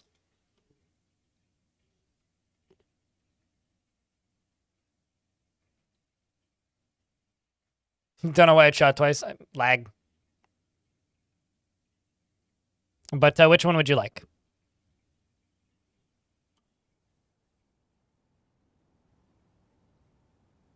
Baked Leech. Unless you want to be a warthog. Or like a leopard. Those are also options. What have you turned into? Adventure mode shenanigans. You want to be one of the snaildoms? Okay, you can be the bottom snaildom. This is Baked Leech. Prime Minister of Silly Things. Which one would you like? Do you have any preference? While I read this. It is sloppy with living space. It lives at slow-going and leisurely pace. It has little interest in joking around. Is a little wasteful when working on project. And is assertive. It generally finds itself to be quite hopeful about the future. It dreams of bringing lasting peace to the world. Aww. Personally believes that peace is preferable to war. Values decorum, dignity, and proper behavior. And leisure time. Values tradition. Does not care about family one way or another. And your companion doesn't live here. You've got lots of long-term acquaintances, though. Huge history of long-term acquaintances. You're also part of a squad? Huh. Well, that's interesting. I don't think it matters in fortress mode. Snail.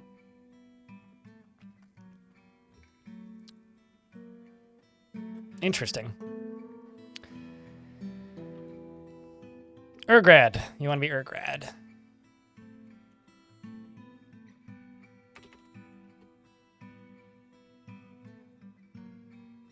Owl Bronze. We'll call you Prime Minister. Unless you have a different name for it that you would like. Is frequently depressed and naturally trustful of everybody. This is the least political figure I've ever heard. Relies on the advice of others during decision making. Sorry. During decision making and lives at a slow-going and leisurely pace, has little time for forgiveness, and will generally seek retribution. Tends to avoid any physical confrontations, whereas to swear his natural tendency with his respective martial prowess. I just was reading it automatic, and that's definitely not what it was. Tends to avoid this physical confrontations, even though it likes the way they would break up the monotony on some level.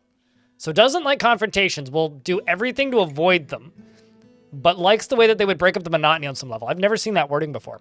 Generally acts impartially, is rarely moved to mercy, and can sometimes act without deliberation. Isn't particularly ambitious, is pleased by its own appearance and talents, and it has an active imagination. It tends to not be swayed by emotional appeals, and sometimes acts with little determination and confidence, and doesn't focus on material goods. So I've got an idea about those healing liquids. This probably won't work because I guarantee you they probably just ended up in a puddle somewhere. But, okay, so poisons and like deadly dust can mix with snow and spread throughout the snow, and it infinitely reproduces itself because it like dupes it basically. I wonder if you dupe a bunch of those healing potions and then walk through them, if that would heal you. And just make a whole mountain of magical healing snow.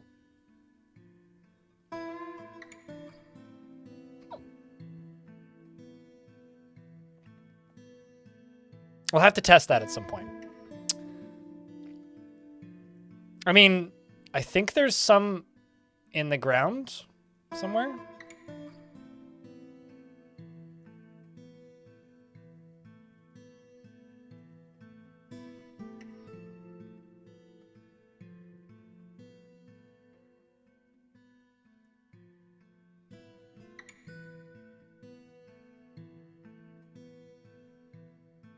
Although I'm not seeing it. I did put a bunch in his inventory, so it should be directly beneath the expedition leader, but...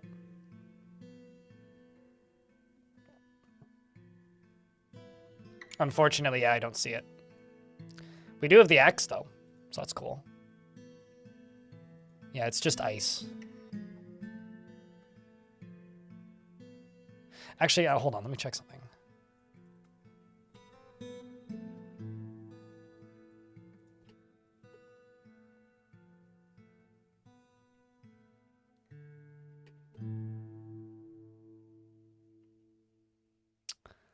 Yeah, I don't see any contaminations.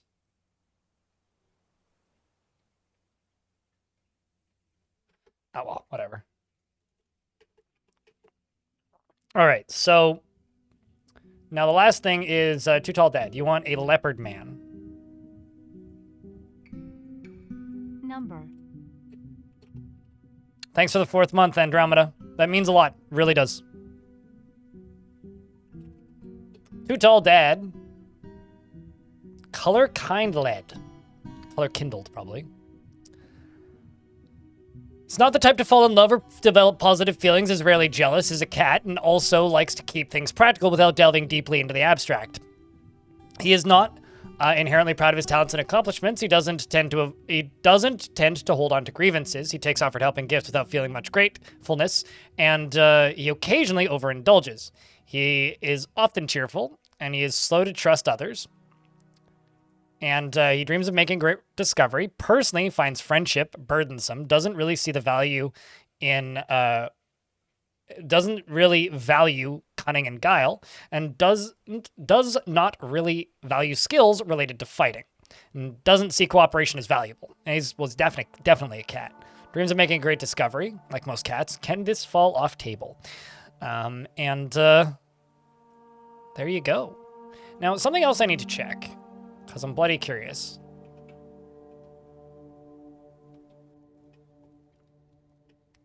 Is... my laptop just beeped. What the... okay, so you're still the Brew of Frost, obviously. Am I still part of my home faction? I am, okay. It's not letting me hover over to see my fort because it's considered to be underneath that cave, but what the fuck?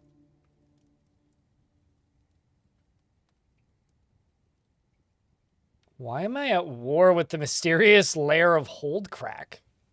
Oh, right, yeah, because I invaded them, didn't I? I raided them as this crew. Well, that's funny. I need to go see what my lap.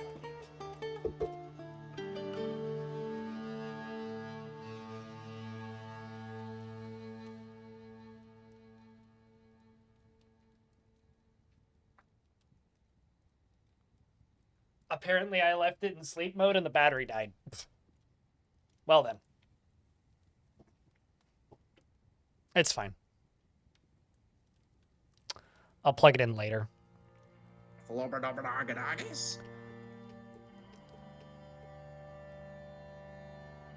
So let's just peek around. I'm looking for caves and amongst other things. Because I've definitely discovered a whole bunch of caves that I wouldn't have known are there.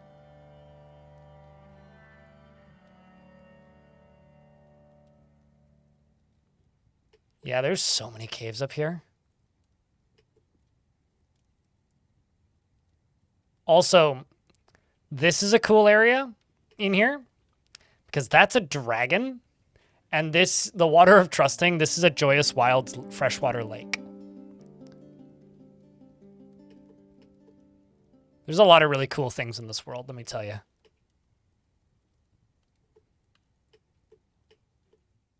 A lot of really cool things. There's some areas I haven't even really looked at. Like, I haven't really looked over here much. There's whole, like, civilizations I haven't even checked out yet. Oh, yeah, this thing's pretty cool, too. It's this, the Frost of Sun. It's this this Joyous Wilds glacier surrounded by, I think it's Mirthful Mountains. It's pretty cool. All right, well, now the fear of unpausing, it begins.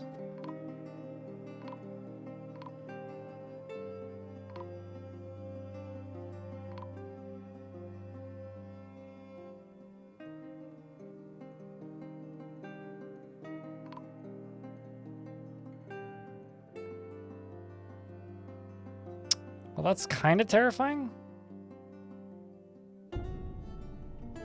Thankfully, it's not overflowing that quickly.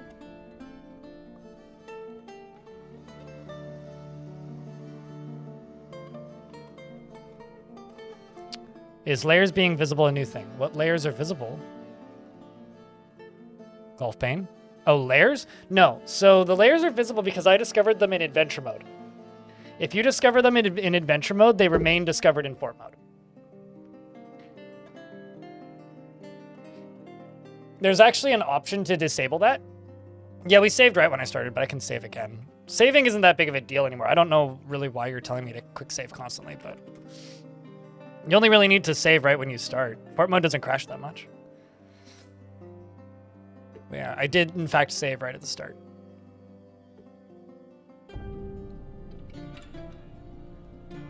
Yeah, that's one of the main reasons to play adventure mode, is so that you can make discoveries on the overworld that you can't discover without using DF hack.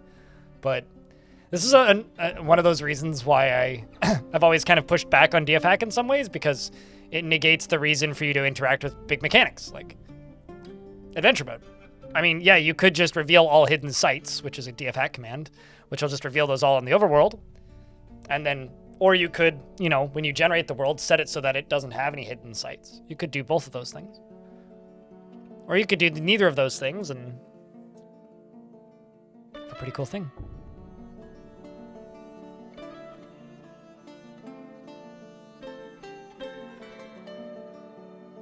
Oh, that's fine. Snow, I'm not worried.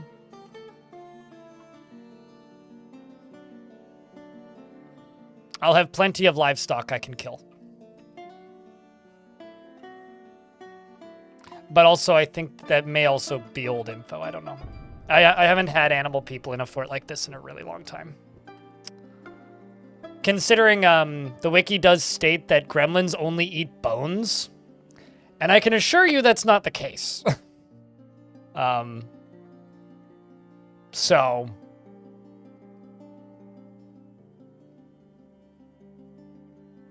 I'm not. We'll have to keep an eye on it. You know. So, this is just gonna keep going over here. This water overflowing, it's just gonna keep going.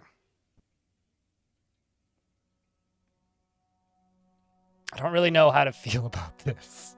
I'm just kind of scared of it right now.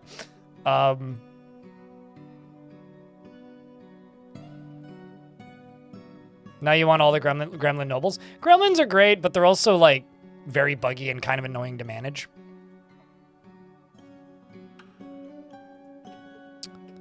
Like genuinely, they're kind of annoying to manage. So this is just gonna keep melting, and eventually it's probably gonna hit down here. And it'll eventually find the edge of the map and it'll stop caving in. But until then, this is just gonna keep happening. So as far as something in the caverns have collapsed, if I go down to the lowest area, which is down here. Okay, so this is actually very fortunate. This little area, it's just draining off the edge of the map and that's it. So this is actually quite easy to deal with. This one. Because it just flows down that way. No real harm there. No biggie. So that's okay. I'm going to just real quick go into the game settings here. We're going to go to difficulty. Actually, no, not game settings. I'm going to go to population settings. I'm going to set the population cap to, let's just say 150. And strict population cap will be 175. And let's also go to difficulty settings and go to cavern critters. And let's set those to... nothing crazy small, but nothing crazy huge. Let's do 3 and 6 for right now. I'll turn those numbers up later if I feel like it, but for right now, we'll just do 3 and 6. And there are, in fact, magma men on the map. Magma man. Man, I wish these were... Does not have a great aesthetic sensitivity. All he sees is red. He often acts with compassion, except for when they catch fire. He isn't given to flights of fancy, tries to keep things orderly, and he doesn't mind a little tumult and discord in day-to-day living. Often feels discouraged. So, what happens when a magma man walks on ice?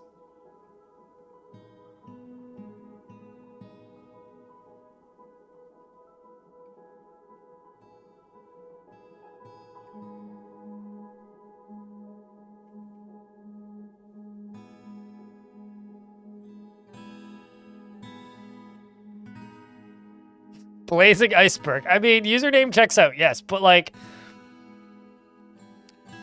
the lava just like makes obsidian around it. Chat, would you guys judge me if I use DF hack to teleport one up here just to see? I'll save first and reload the save if horrible things happen. Okay. Just let me quick save. I need to know.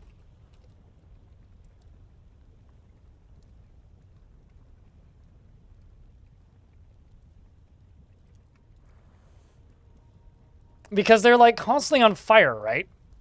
This is what DF hack is for. You're not, what, just shenanigans? Dark Lord Ivy?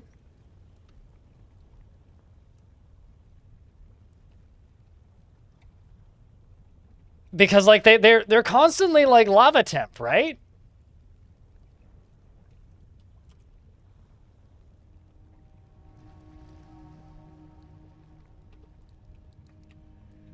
Teleport GUI. It's like, well, this is how oceans are made. Okay, let's go to like right here.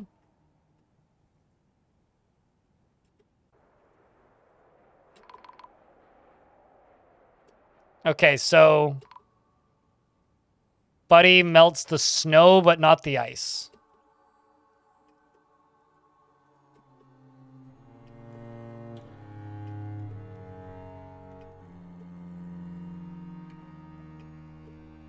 Oh, He stood somewhere too long.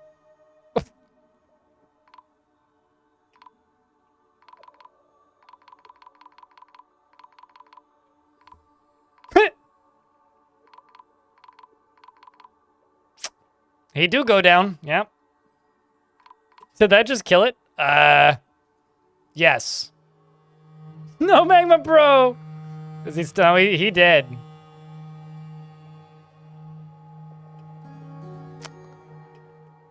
He dead, boys. Science rules. Yeah, so let's just leave that. It's fine. Can I dig up the body? I mean, I'm not certain I want to tell my dwarves to go down there while that is flowing towards them. If anything, actually, we should probably be digging into the cliff because that is flowing towards us. So, we know where he died. It's pretty obvious. Let's, go for some digging.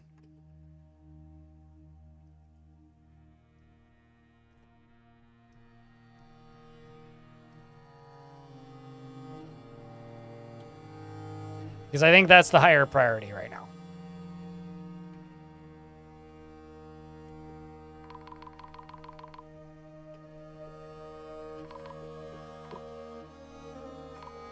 We've sacrificed the magma min to the volcano. And you know, there was one, so it's not impossible that more will appear. But the volcano seems kind of hungry. So I think right now the highest priority is actually just get stuff inside and start making blocks.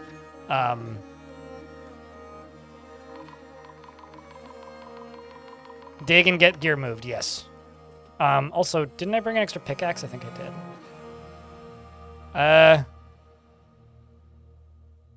did. Should I give the last pickaxe to a snail? Or to a leopard? Or a warthog? I want to have a snail miner, or a leopard miner, or a pigman miner. Chat's saying warthog? Herbalist it is.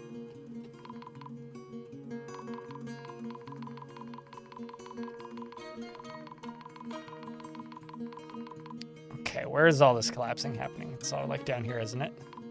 Yeah, it's trying to get down a couple layers. Do you see now why I wanted this volcano to erupt? It's literally that right there repeatedly happening.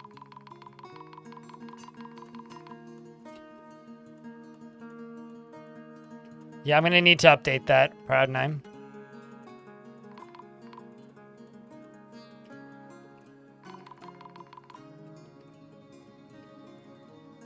Okay, let's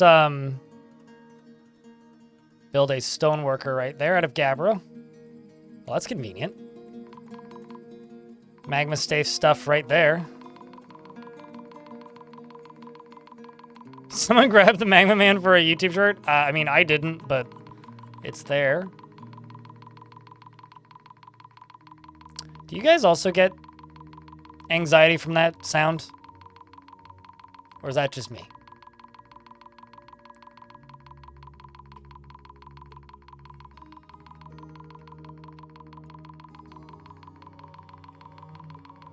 I think it's this one right here. Game, can you stop, please?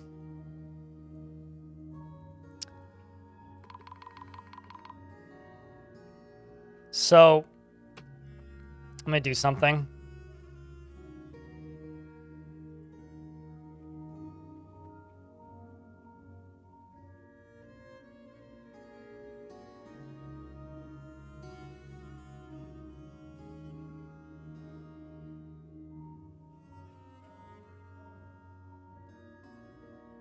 No food, yeah, that's fine.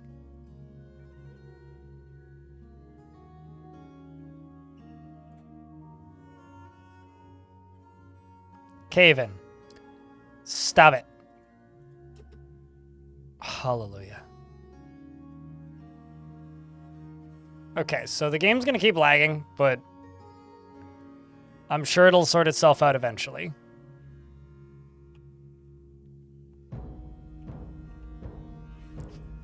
Does this prove that the real sound is click, click, click, click, click, click, click, click, click, click, click, click, click? Oh, definitely, yes.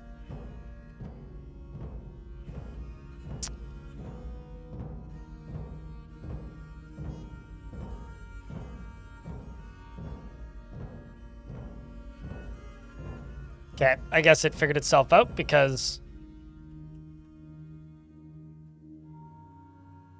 I mean, it's still doing it, but... It's picking back up. It's fine.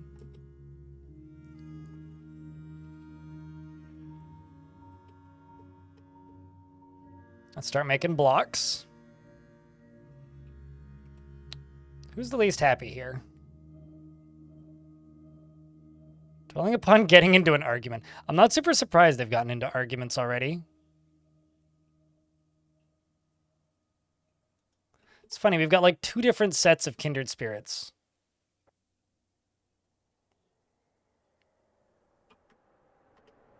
But yeah, I don't know. I'd be running slow too if I was actively in a volcano. So I kind of can't blame the game right now. Oh yeah, also this is a good biome, so there's fluffy wamblers. And there's a possibility we may get, I mean, we obviously haven't seen any, but there is a possibility that we may see gnomes. Yeah, that's what's going on. That's a volcano. It's gotten further as well.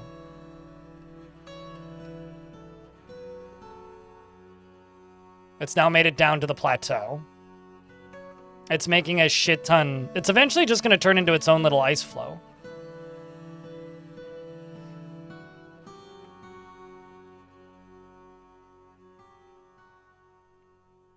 I should try Dwarf Fortress on that. What's your new CPU?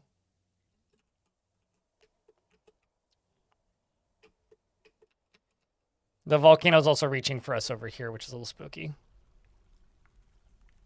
Not quite yet. Well, it's about to. This is the Magma Man resting place right here. Which maybe we can spot its body.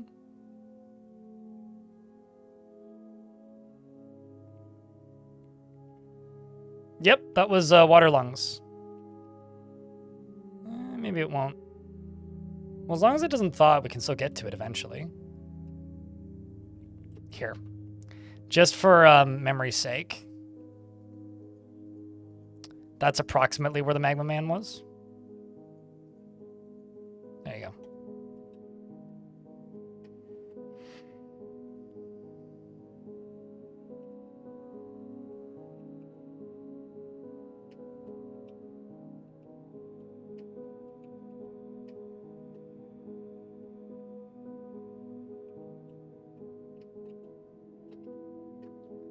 Okay, this right here. Also going to work on blocks. Let's grab another one.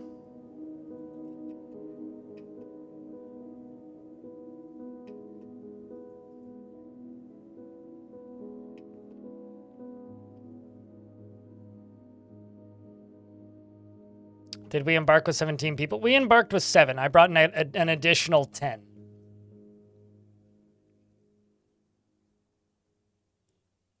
We're also almost out of food, so I'm going to need to make a butcher shop, and we're going to need to eat some animals.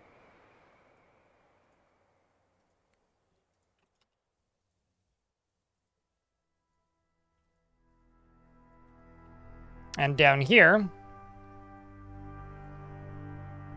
I'm just going to make an everything stockpile. Well, for everything except for stones and blocks, because those don't... That's fine. They can just stay up there. I'm also going to go up to here, make a meeting area.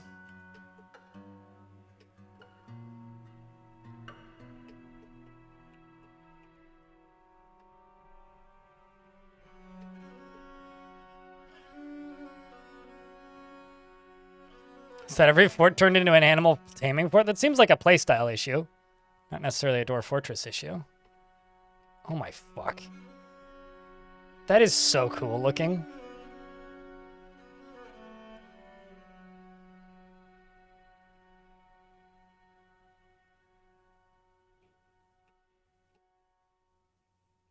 Then why is that an issue?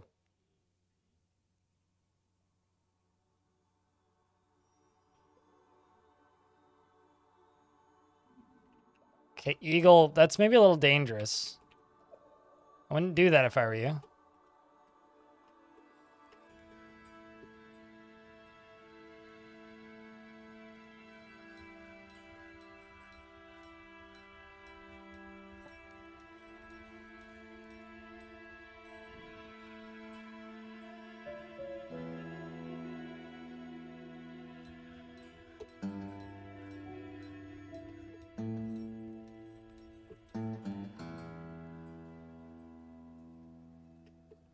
Also going, oh man, maybe not just yet, but should also make this into a praying zone.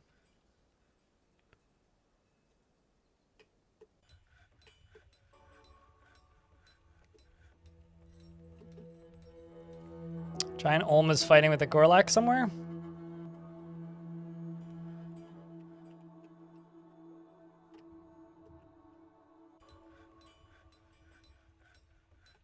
How does animal taming for Dwarf Fortress? I'm guessing you make cages. Yeah, you catch something in a cage trap, and then you tame it or you train it, and then when it has babies, you can then, if it's an easy animal to train, you can tame the babies. Otherwise, you need second generation. But most animals, you just need one generation of babies. I really hope it doesn't start going underneath this way, because that would kind of suck. But you know, hopefully it'll hit this wall and then build a little obsidian wall and then flow down, because that's really what I'm wanting it to do, is I'm wanting it to go down this way, like over the edge and start falling, like it's starting to do here. But we'll see.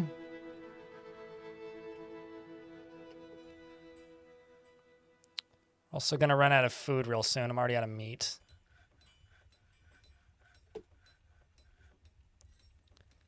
So that gets done. I go to pets and livestock. I'm gonna butcher the 2 yaks. And I'm going to make a crafts dwarf shop, I guess, and I'll just... Ooh.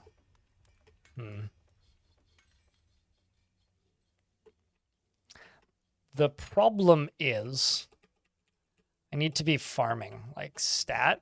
So I'm trying to figure out where's the nearest farming area-ish thing. Probably right there. So if I just plunk some stairs right there, go down to there, that gives me an idea of where I need to go. I want to plan this fort out nicely.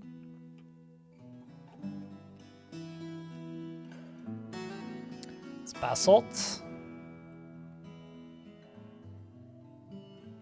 Because this is just too cool of an environment to, you know, ruin with not planning it well, I guess. So I'm just kind of staring at this and going, how can I make this look dope? I'm open to ideas, chat. What kind of layouts do you think?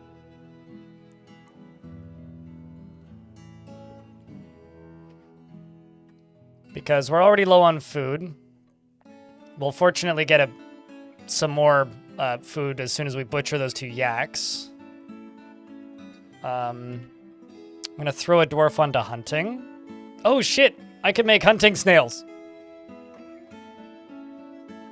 Oh, that's way too dangerous for them, but that's really... I'm gonna make hunting cats because that's just too fitting. I don't want the snails to go out and die, especially because I think the surface animals are pretty small. Yeah, it's mostly just eagles right now, and there was a wombat running around earlier. Oh, that's so fucking cool. It's got a ways to go, though. It's gonna flow forever, yeah. Eventually, like, it'll build up these little, like, obsidian walls, and it'll, like, I guess just have a series of lava falls, because this is now like a secondary lava fall that's developing over here. Same with this one, which is awesome looking, but also gonna take a while, I feel like it'll eventually run out of ice, right? Like, it'll eventually obsidian it all. No, the thing is, it'll never stop until it reaches the layer that it's trying to reach. Like this, but clash or fusion of snowflakes. I could do like, I mean, snowflakes would be difficult because that would just be very intricate patterns. I could try and do like something like this. Hold on.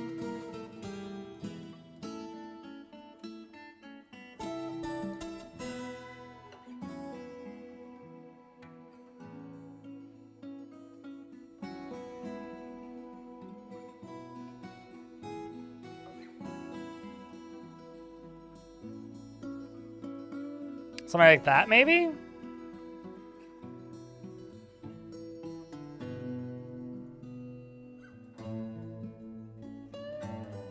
But this would become a pain in the ass real quick to build, but...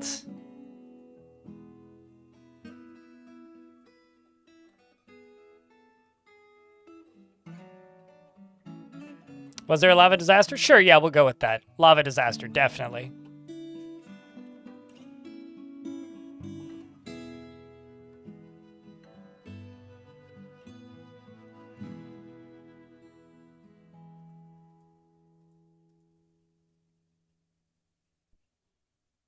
It's not half bad, actually.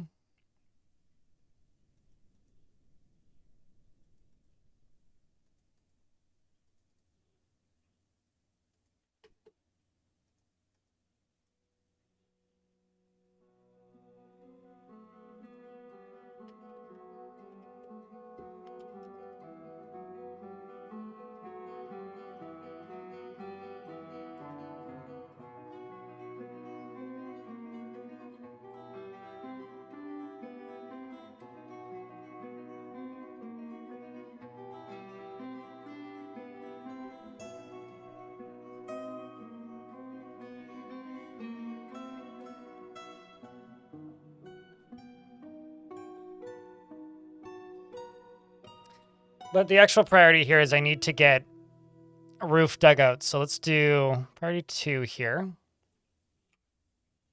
can also dig this all out later and sort it out, make it look different. But if we start to not like it,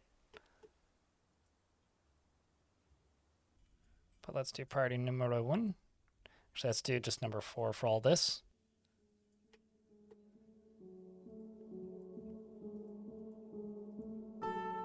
All the way along there.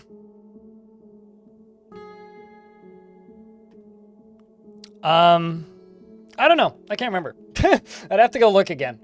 I know it has minerals. I can't remember. I don't prioritize iron and steel, so if I happen to have it, that's cool. It's not the primary goal generally. It does have cloud stuff though. Primordial cloud stuff, which is pretty cool.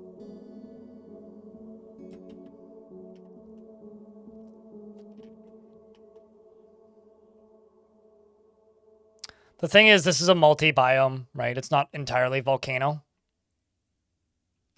I can see the bottom cavern layer, so I could go look at what's in there. Got a lot of microcline, gabbro, cobaltites, peridot, cobaltite, gabbro. Yeah, I mean, it's not a priority for me. I didn't settle here because of that. I settled here because of this. And how awesome this is all gonna look when it's done.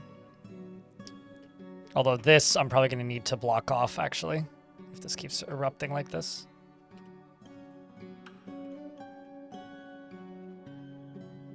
Okay, we've slaughtered the yak. We got some food again. We're also gonna make some yak hide into leather.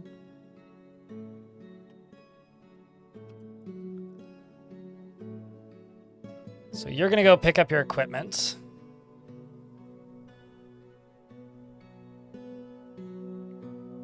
Why are you moving so slowly? Oh. Okay, never mind. I thought the frame rate was tanking again.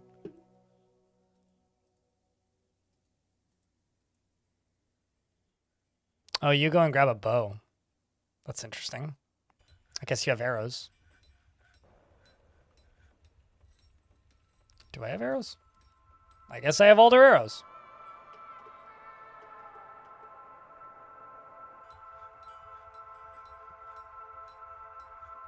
And there's so many items that need to be hauled, man. I'll tell you this. People always insist they need way more flux than they actually need to make steel. So what I would say is if you really want to settle on a volcano, do what I do. And import the things you need. You don't get a huge amount. Yeah, something's caving in a shit ton. You won't get that much. Like, you won't have unlimited. You'll have to be very cautious about it, but it'll actually make you take part in the trading mechanics of the game. Trade with other dwarven factions if there are any. Send them a demand and request that they bring more items for you. And let's set this as priority number 1 right here.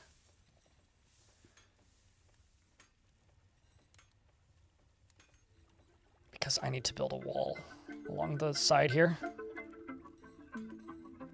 This fort makes you crave ice cream. How about hot fudge sundaes? Because look at this. This is certainly melty. Goodness.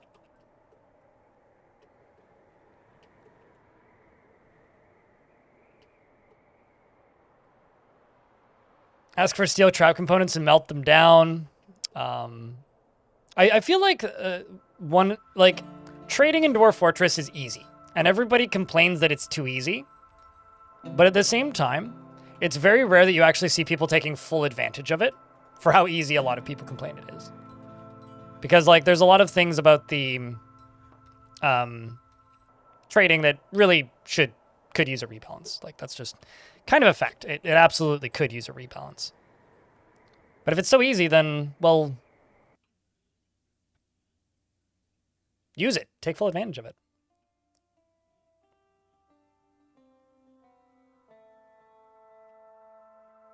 I mean, I tend to eat more ice cream in the winter than in the summer. Don't ask me why, I don't know. I think it's because sugar warms you up, right? Okay, how's this doing down here? Oh, hey, we've got the little flows building up now. It's going down the actual cliff. It's probably the source of the lag again.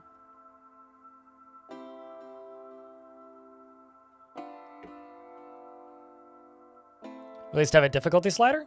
Well, it kind of does have a difficulty slider, and the difficulty slider is on or off. Do you trade meals? Easy. Do you not trade meals? Eh. Which honestly,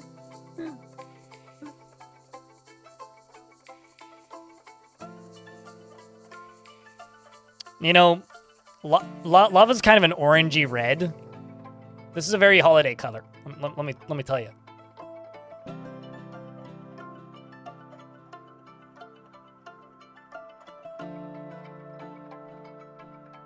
Do you need something to do it? You need, so in order to link your levers to a drawbridge, you need 2 extra mechanisms.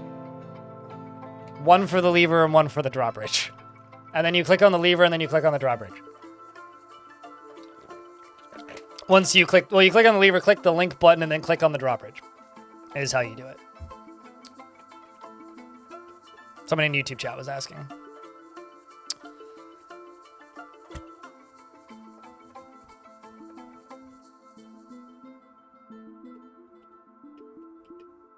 This volcano be mining away. I'm just going to designate this, but we're in an ad, so I'm not going to unpause until the ad is done.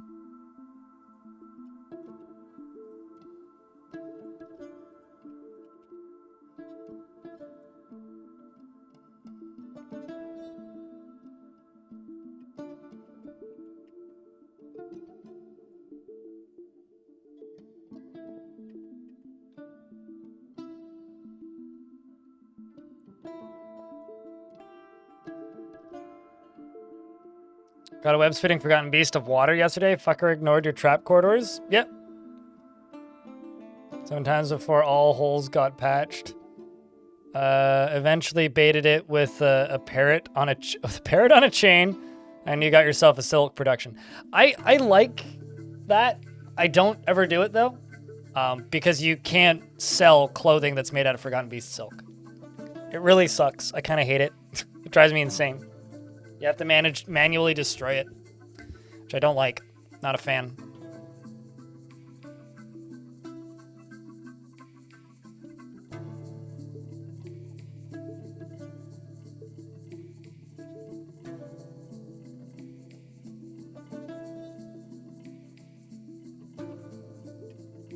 So we're starting to get close to the end of this,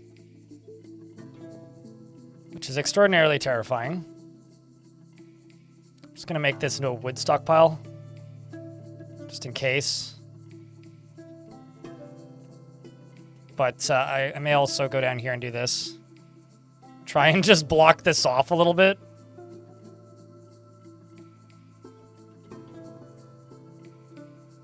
Thankfully, the snails can build stuff for me. Not gonna lie, this is one of the scariest scenes I've seen in a while at the start of a fort. It's pretty tense.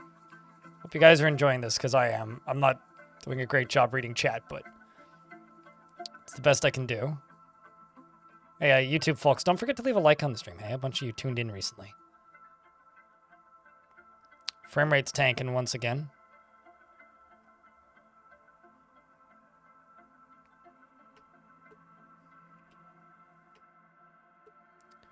Moods ain't the best, but who's happy? That's the question.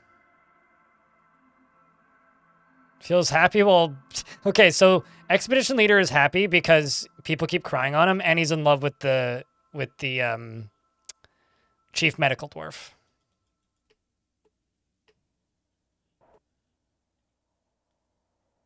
What's with the snails? And we brought them here with an adventurer. Same with the, okay, so the snails, the leopard people, the warthog people, and the beetleman, who's a bone doctor, and the giant cheetahs, which can be trained for war, which is why I bought them. Actually, can I? Please let me train them. What? Oh, you can't train them for war. You can bring a giant war cheetah, but I can't train war cheetahs. I tried to be a giant cheetah. It didn't work. All right. Well, then we're training them as we're keeping them as livestock then. Anyway, and in order to do it, I retired and reclaimed the fortress, which leaves a % chance that water tables reset and begin overflowing. So, what dwarf you want? Your dwarfiness.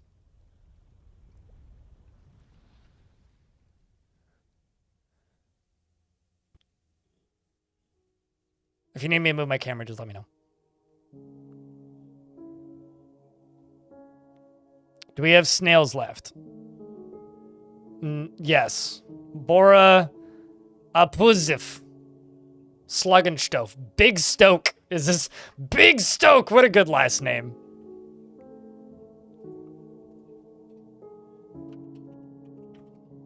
I didn't realize the snails would be so popular. He seeks out exciting and adventurous situations, tends to think before acting, doesn't focus on material goods, likes to brawl, doesn't mind wearing something special now and again, and often feels lustful. Okay, so, Snailman, Captain of the Gird. He tends to ask others for help with difficult decisions. He's slow to anger and is curious and eager to learn. He tends to, he's curious and eager to learn, and it does not go out of its way to help others. It tends to avoid crowds, and it tends to be a little wasteful with resources when working on projects. It lives a fast-paced life, and it begins to talk more slowly when it's angry. Angry snail is funny. You're a member of the Confederation of Burials, which is a an elven group, I think. No, sorry, it's a human group, rather. You're annoyed after drinking without a mug. You discussed a friend's problems. And you're interested after having an intellectual discussion. Okay, Big Stoke, yeah. I'll have a number 5, a number 9. Fuck. This is getting too close. I don't like at all. This is bad. This is getting into danger wagon territory.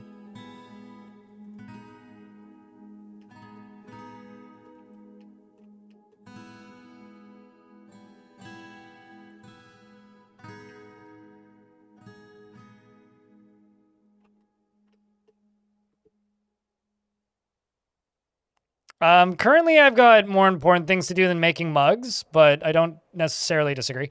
I'm gonna pause these because I want them to work on the underground ones first, on the lower down ones. These are higher priorities right now. Come on. Come on, guys. This is very important.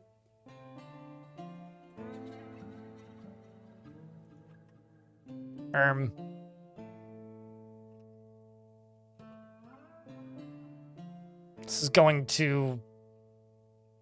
I really should have built these first, I guess. So what happened to the wagon? It's still there! What are you talking about? It's right. It's in the middle of the screen. What happened to the wagon? What happened to your... We're trying to unload it still. All the snailmen have been named, though. I didn't expect the snails to be so popular, but yet here we are.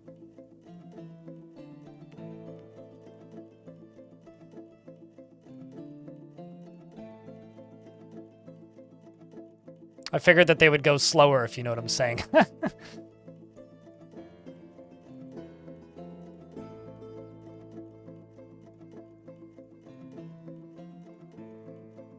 But, like, so are the warthog men. Welp.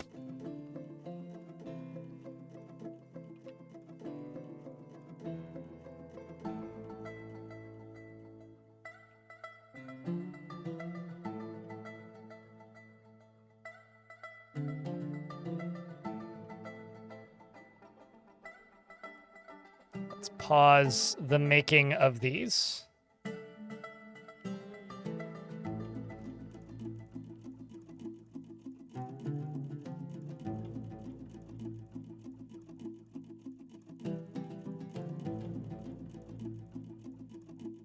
Okay, that's done.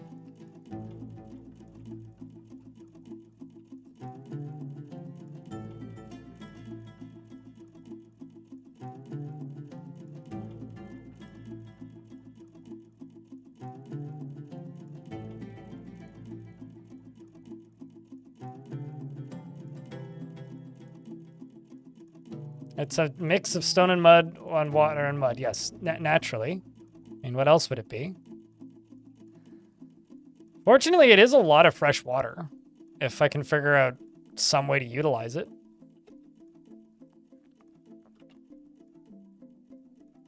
This is almost entirely to just protect the wagon.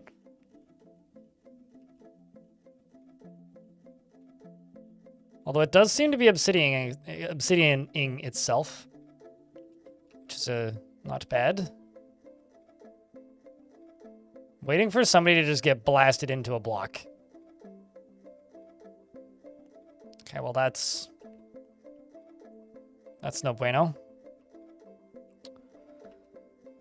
I mean, I could dig down into here. I don't see that as being super wise, so let's let these two get finished up. I'll build along the top here.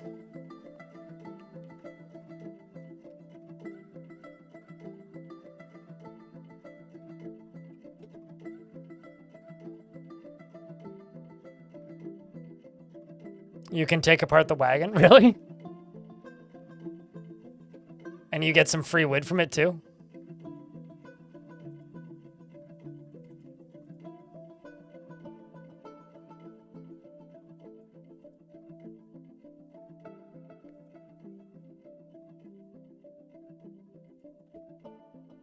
All right, so far so not terrible.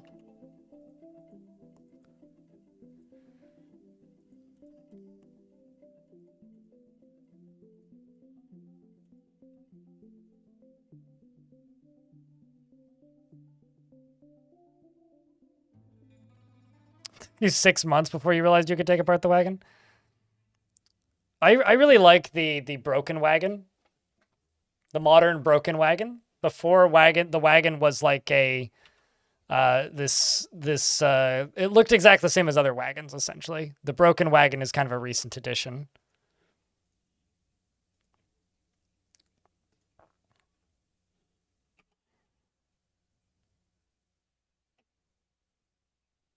This is me trying to make this as safe as possible, as quickly as possible.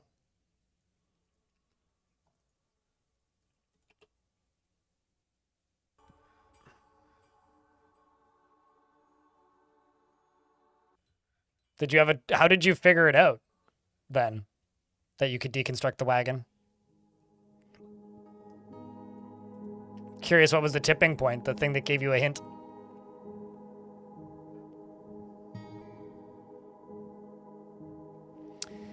I sometimes do that. If it fits, it's kind of cool to make it like into an aesthetic centerpiece eventually.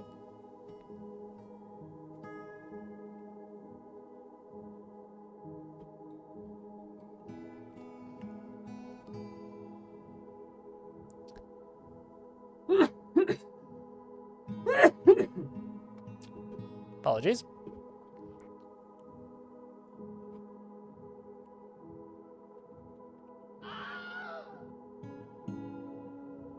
What you screaming about, devilish potato? Why are you potating?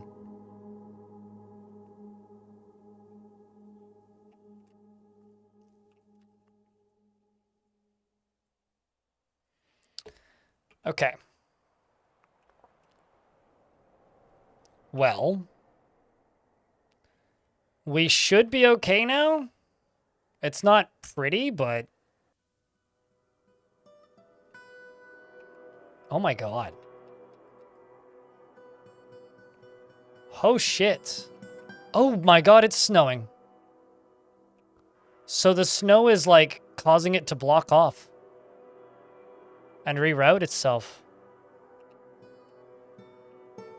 Well, it's not gonna... I don't know how high it's gonna try and fill to, but it tries to get to the highest possible level.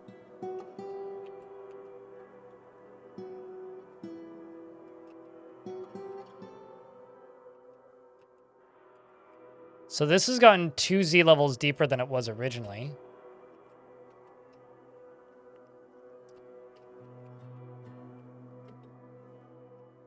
This has almost made it down to ground level.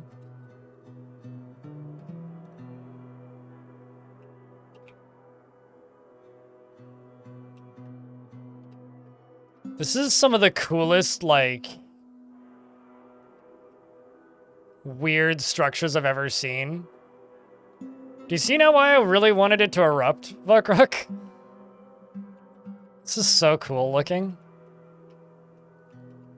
Holy shit. It might make trading difficult depending on where traders appear. Something has collapsed on the surface. 349. 349 clicks we didn't need to listen to. Okay, let's get to farming.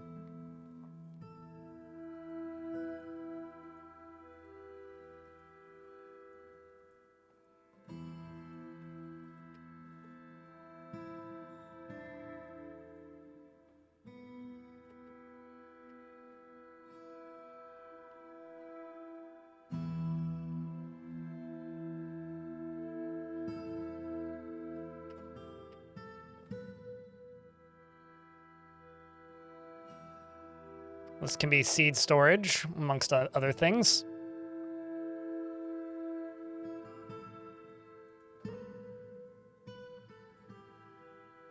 Is that ground or ocean? Good question. I think it's probably ground. Yeah, it's ground. But this isn't technically an ocean map, so... I will say, I do hope that it stops infinitely resealing itself, because at a point this is going to start getting kind of annoying.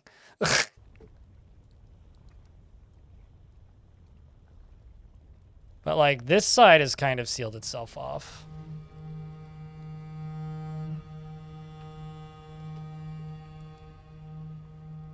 It has managed, okay, it is bubbling up higher. Because you see how high these are appearing? That's how high it's trying to get to. So it's trying to get up another level from where it's currently at. So it's trying to get up to this steep on level with my fort.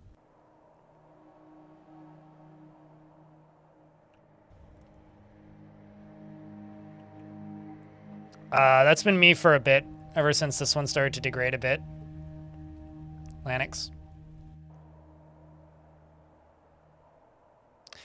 You know what this is like? You know those awful dungeons in dungeon crawlers with the reforming dungeons? Or like changing mazes? That's what this is like, but with just the entire map terrain. It's like there's fucking sandworms just like reforming the terrain around me is really what this is like.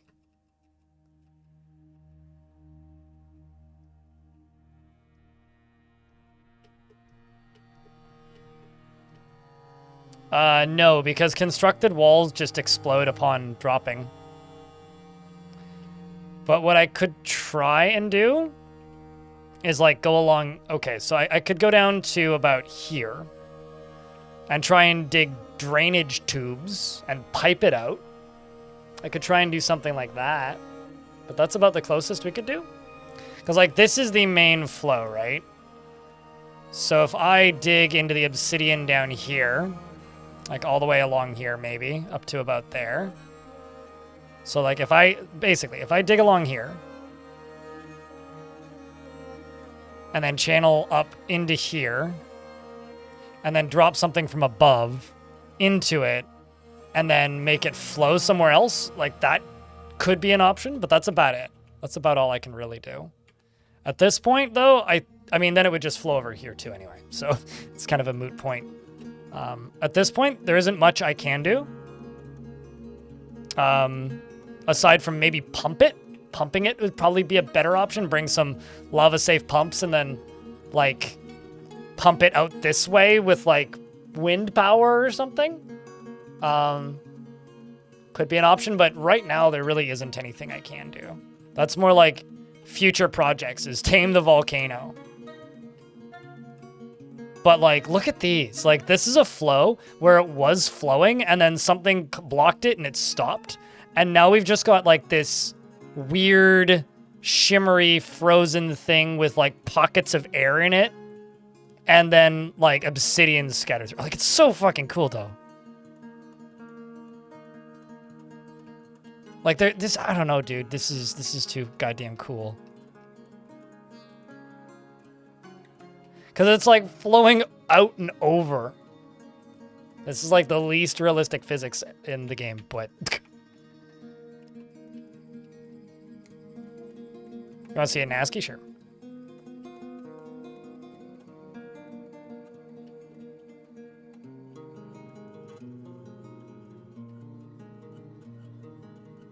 So this was the whole flow that stopped more or less right here. Like, it is still flowing down there, but just more of it's flowing this way.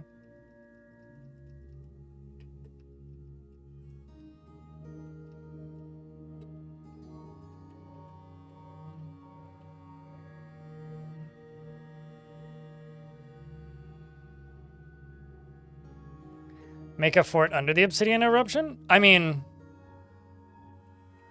Right now, I want to make it above the obsidian eruption, but we could certainly put parts of the fort below it.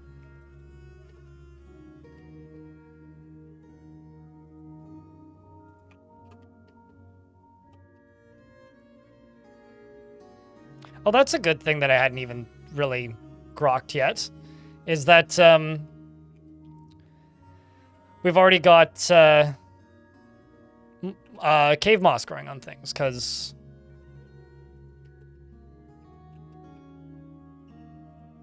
Because we already have access to the caverns. This can be our seed stockpile up here. And I'm going to...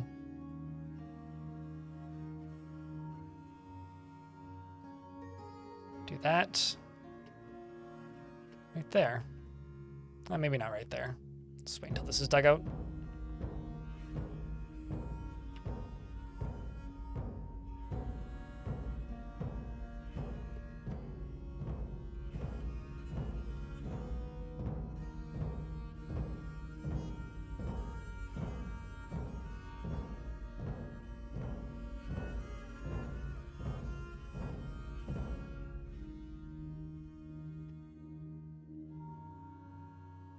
Okay. Farming can now begin.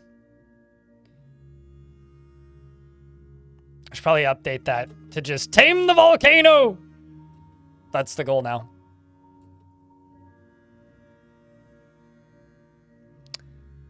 Let's do sweet pods, pigtails, plump helmets, plump helmets. And this one, I'll just do plump helmets year round.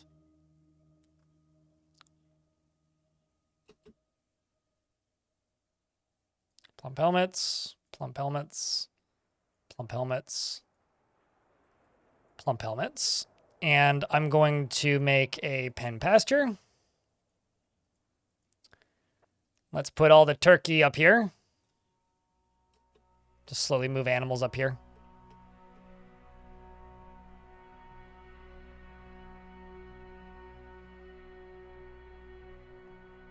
Why is that? Elite Road Rider? What's or Raider rather, not Rider. I always read your name as Rider.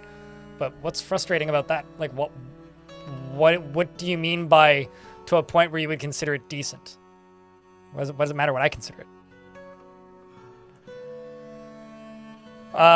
They're equivalent of almost the equivalent of wood. Ice blue. Not worth making is what I would say. Actually, before I do that, I'm just gonna... Like, they're not quite wood, but they're almost wood. They're not worth making if you have any metal whatsoever, is obsidian swords. People are interested in them because they're something different, and I get that, but they're really not good.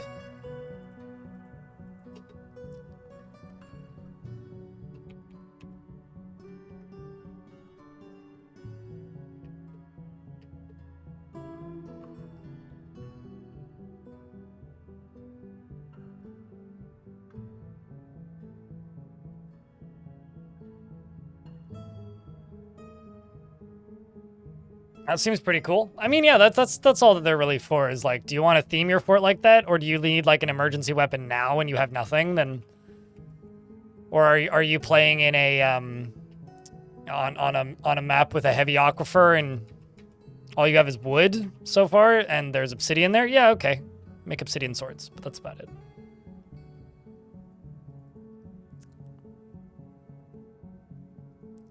So let's just go to seeds.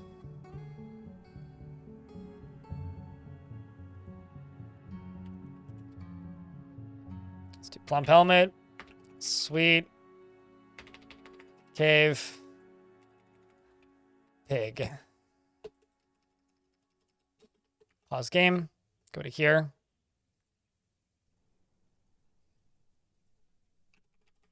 Sweet. Plump. Cave. Wheat.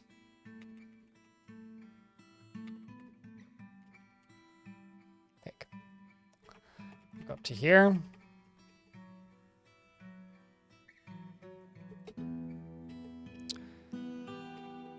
Okay.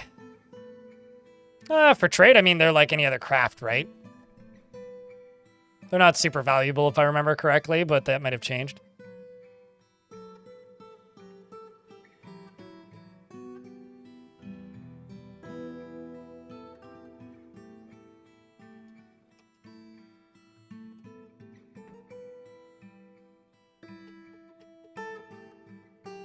Ay. Here's the thing, column is trying. You don't need creative ideas for forts. Just play the game long enough and you two will get ideas for things. The only reason I have ideas for things is because I played this game too much for too long.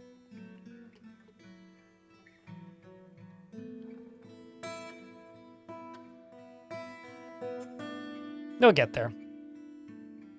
I don't even know where this bronze flail came from. It must have been one of the adventurers that brought it.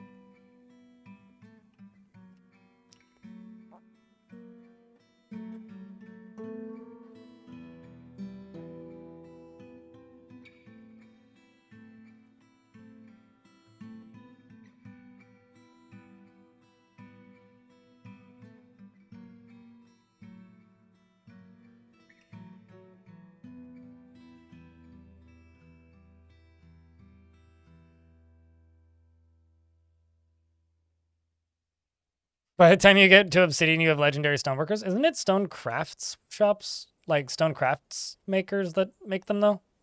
Like, I thought that was a Craftsdwarf shop's task. Could be mistaken, though.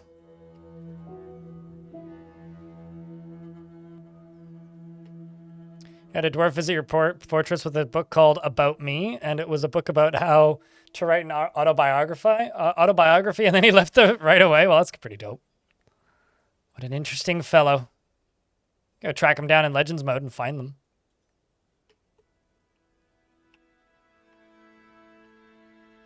Stuff must be caving in again.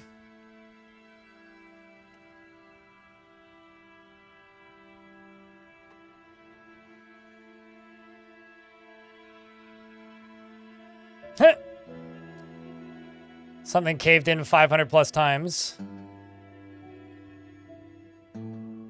Well, this is flowing off the map here now. So we're getting our first completed flow finally. 573, 589, 562. The question is, are they all the same place? It's all right here.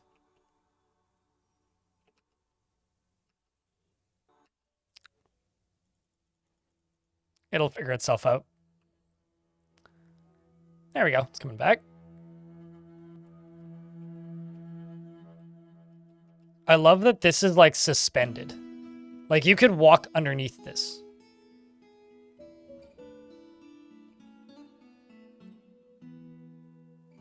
I'm really curious to find out where the first traders come from. Like what direction?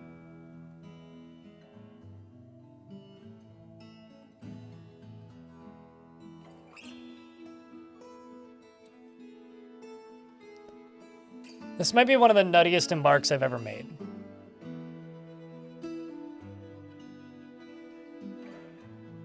Especially with that whole intro of that of the adventurers. Just like, you know, beating the crap out of people and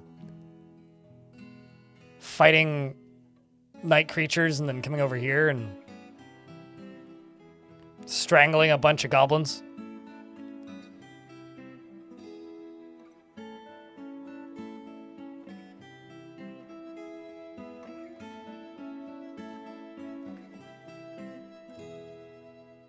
No, I almost wish that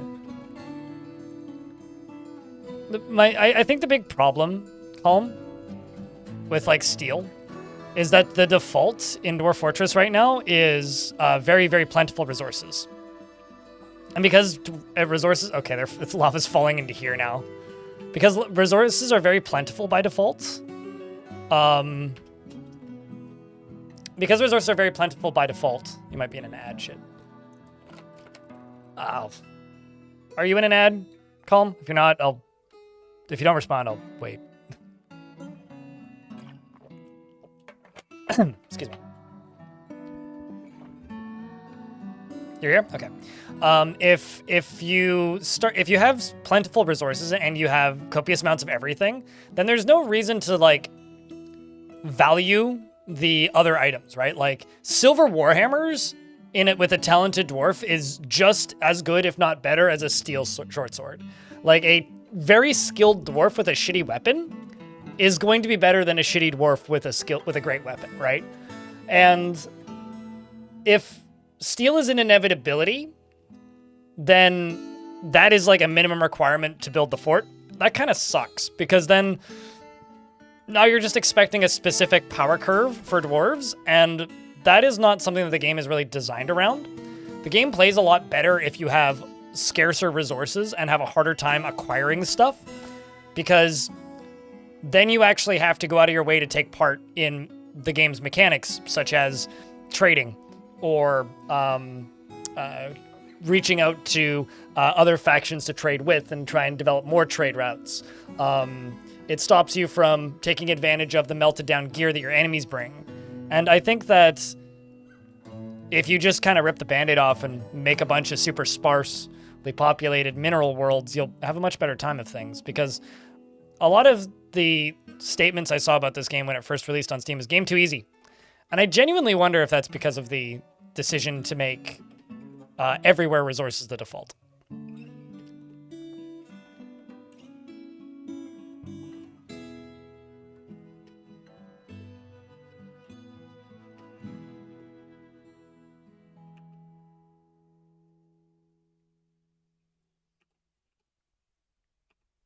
I'm going to have to completely rebuild my front gate once the lava calms down a bit. But this is just what we got right now.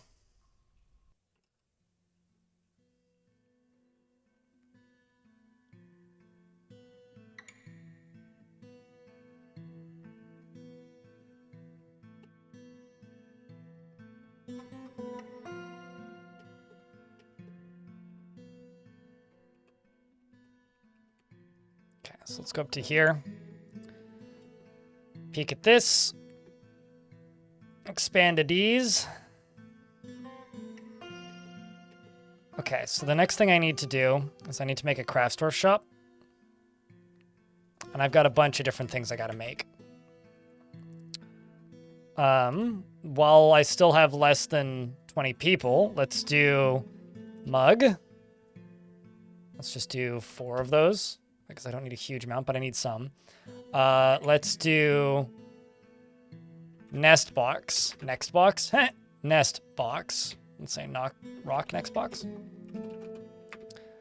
Rock nest box. Rock nest boxster. And then rock pot.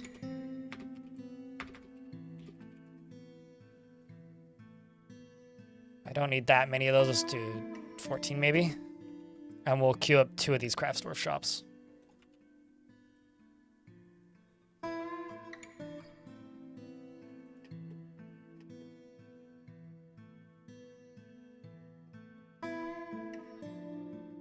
You're called a curt asshole?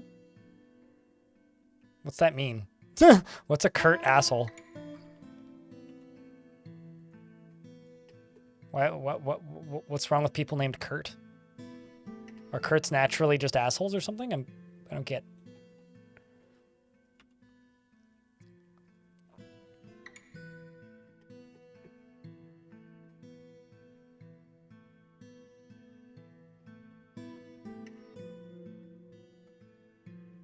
So if you retire adventurers in like the location that a fort was settled in, and then reclaim the fortress, they all just automatically.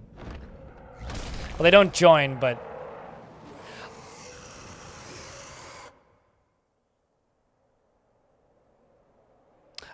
Pardon me, what the fuck?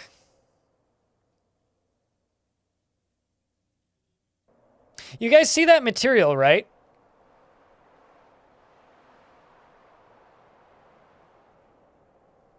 What?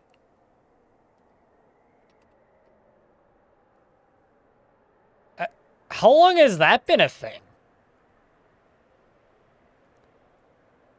I mean, I've definitely seen gem creatures before, but... NANI?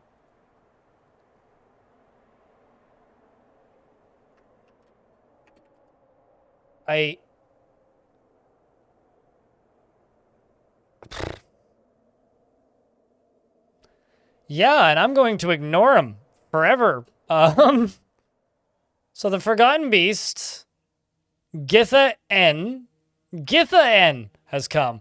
An enormous quadruped composed of blue diamond. It has a knobby trunk and it squirms and fidgets. Beware its webs.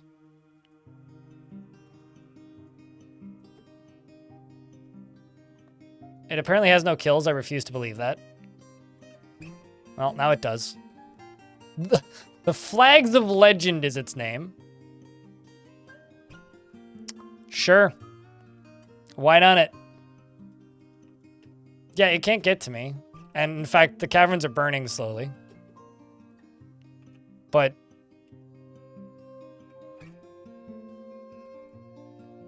got another spot that's going hamsters. Specifically right here.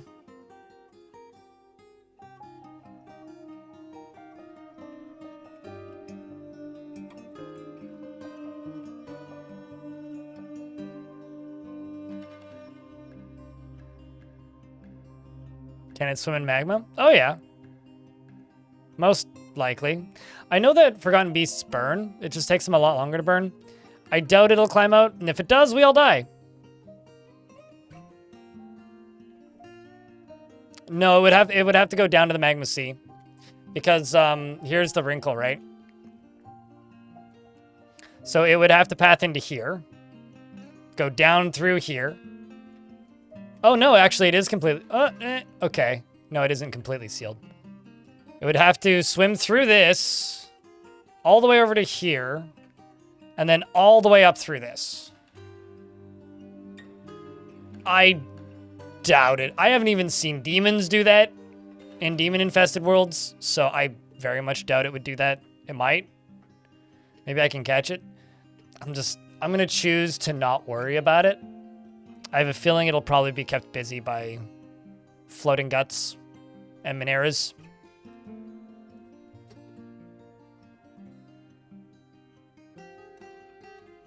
Sometimes pretending a problem doesn't exist is the least stressful option. And that's the one that I'm choosing, damn it. I also don't want to catch it. If I were to catch it, I would just kill it. I don't value web spitters. Because, like I said earlier in the stream, you can't sell Forgotten Beast silk clothing. Because it has no value for some reason, which makes it completely like a moot point.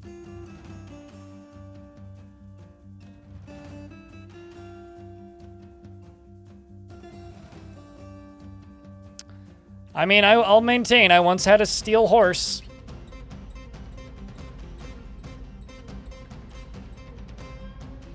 It was just a four-legged thing that was described like a horse with a mane, and it shot webs. Killed the whole 150 dwarves in a couple minutes. Well, I mean, you can use it for war, but they don't take sides. No, you can't really. Forgotten Beasts are, they're basically the Balrog. So it would be like the dwarves trying to weaponize the Balrog in Lord of the Rings. Seeing how well that went. The answer is not that well.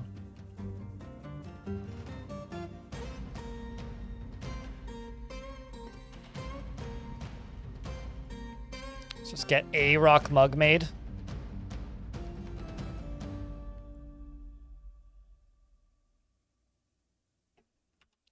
I'm also going to go over to here and grab a carpenter.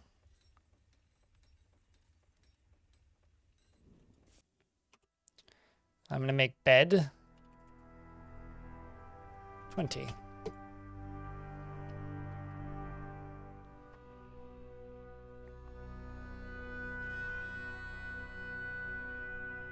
Purely because the silk retains the name. Oh, I like that. Like, I like everything about it, but you cannot trade them. They do not have the option to be traded. So when you're in an endgame fortress and you have 430,000 socks and 120,000 of them can't be sold, so it takes way longer to get rid of them, that just sucks. Like, I'm not a fan of that. Like, I'd rather just not. No, it's not terrible trade-ums. You can't trade them. Like, they cannot be sold. If they could be sold, I would do them. I would use them again. I used to use them all the time in older versions, but some migrants have arrived. Okay, I need to make a manager's office now. Where? Okay, so I need to watch this dwarf path in. Okay, let's... Got Iden.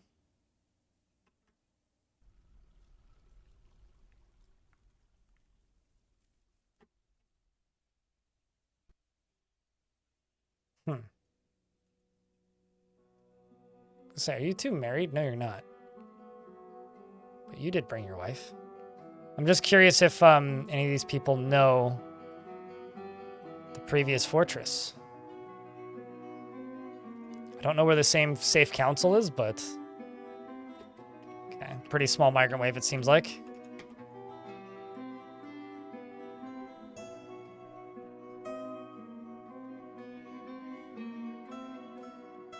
That's one of my favorite features of the Bronze Colossi. I think golems do, though, or Iron Men do. They're not really golems, but I think Iron Men do.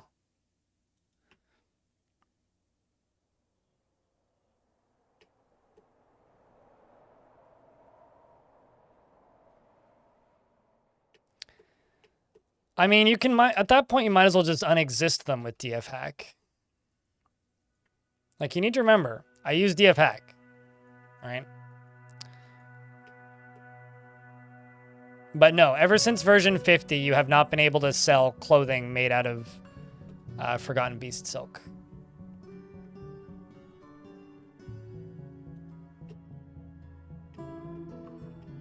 Massive blue diamonds. Yeah, pure blue diamond statue. No, I agree. That would be dope. That would be really cool.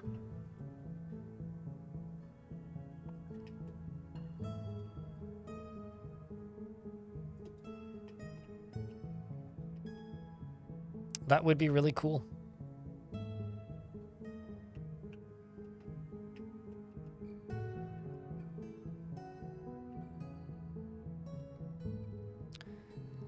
You know what I could do? This would be really stupid, but I could build a... I could dump a bucket of water right there, and then dump a bucket of water right there, and then dump a bucket of water right there, and then dump a bucket of water right there, and then dump a bucket of water right there, and then dump a bucket of water right there, and then dump a bucket of water, etc. But they'd freeze, so... You know, I need to know if this is possible.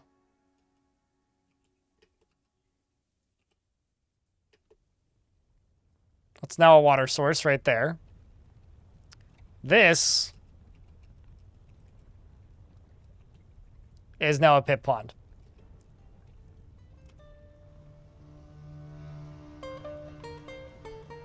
Do I have a bucket, is the question. I do.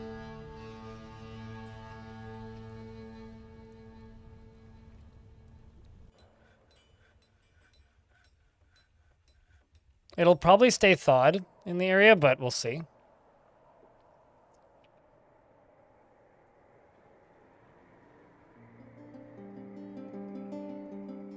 Because it'll be close enough to lava that it'll be thawed. As long as it's within a few tiles, it should stay thawed.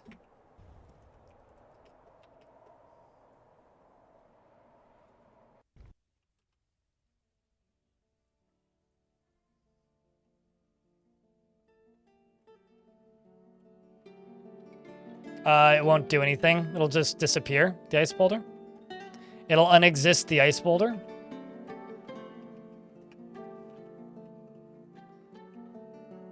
I've tried that in similar situations.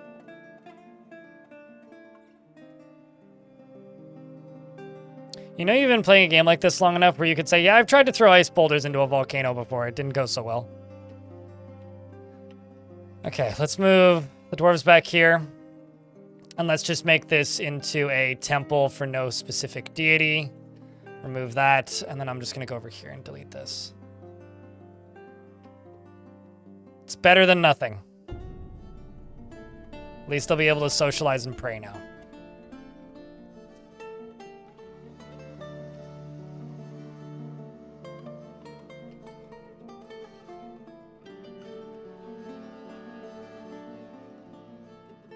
Although nobody seems to want to do the bucket thing, so we'll see. You woke up to ice boulders getting thrown into a volcano, yes. And items collapsing on the surface constantly. Kind of don't like the way this thing looks. I do like the outer walls, though.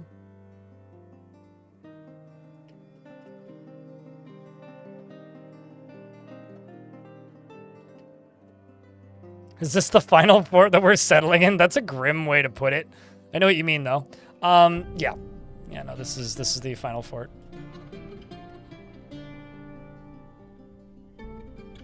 This is going to be a big fort that I will stay in for a while.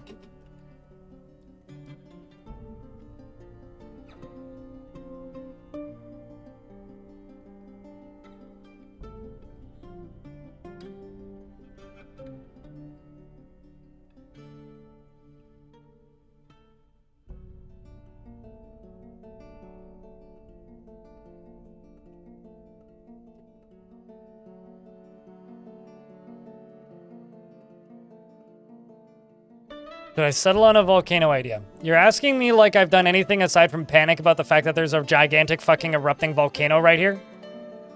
No, not all. I haven't settled on shit. I'm just kind of winging it right now and hoping nothing goes horribly wrong.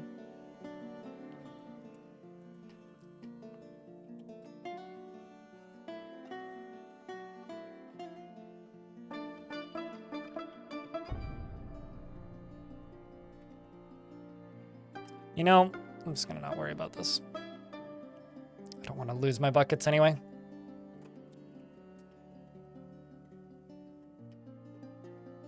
It's okay, I'm almost asleep during most of this as well. I've been only getting a couple hours of sleep per night, so... Are you guys not... You guys should be socializing. What the hell?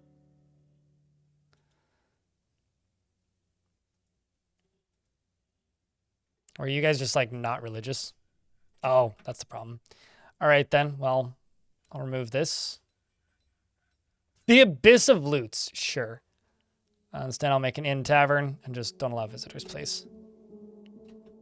There we go. I just need them to be able to socialize and tell stories.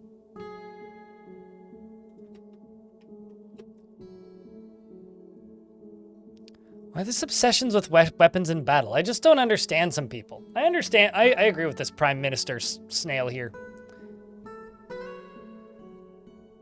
Too Tall Dad says, don't be afraid to do anything to get ahead in this world. Typical slimy cat. Why is the snailman icon so cute? It's literally just a snail. Snails are kind of cute looking. I don't know.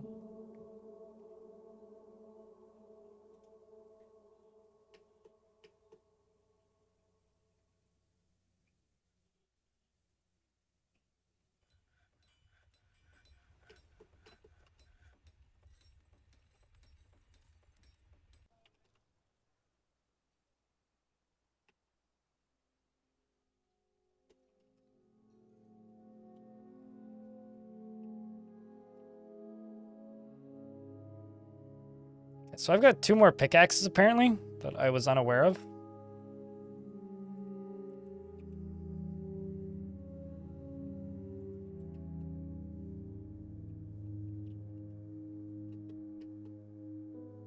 And also, hold on a second. What material was that? Where the hell did you get a steel pick from? Sure as fuck didn't bring a steel pick. But somehow that dwarf got a steel pick. It's wild. They're not regular leopards, they're giant leopards. Snail is embarrassed after watching a snail perform. I would be too.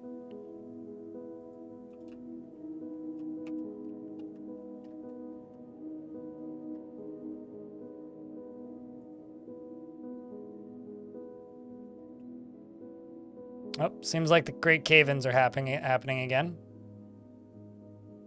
So Manera, giant mole, and a forgotten beast walk into a bar and all goes splat.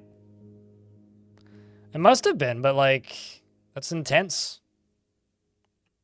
A steel pickaxe is a valuable thing for a migrant to bring. I know none of my adventurers brought them. Because I sure as heck didn't have any.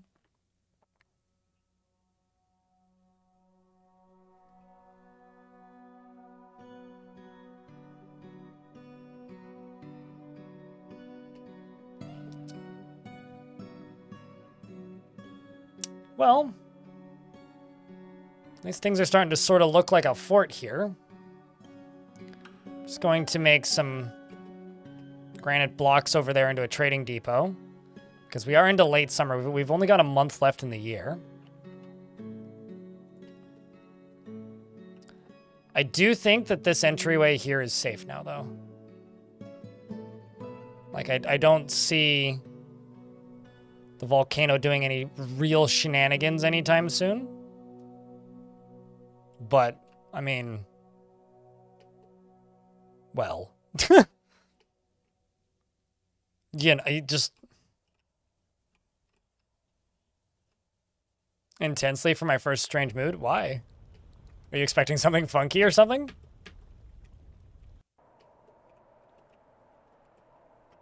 Okay, so this one got covered again. This had been cleared. Man, there's like this. Okay, hold on. Someone asked me this earlier. I'm gonna do it. I need to do this. I need to see what this looks like. But first we have to wait for it to finish saving.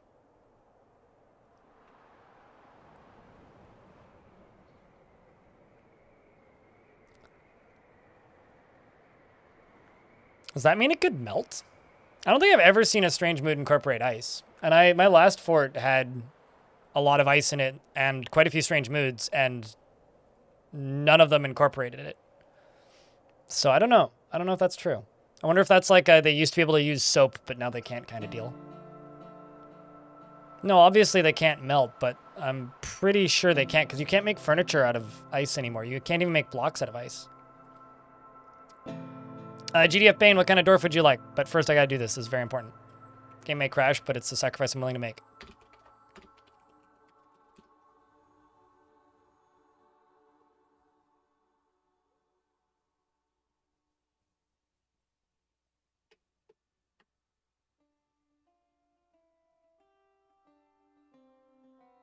I have no plans for anything, like I said earlier, Cuddle Booper. Not sure what part of I don't have plans for anything you think that means, but I don't have plans for anything. I'm just trying to keep the fort alive right now. Oh, that's steam. That's nutty, dude. If I had plans for things, I would absolutely tell you, but I don't. I may have plans by the next time I stream this fort, though. Is something. Basalt Steps sounds like an area in Caves of Cud.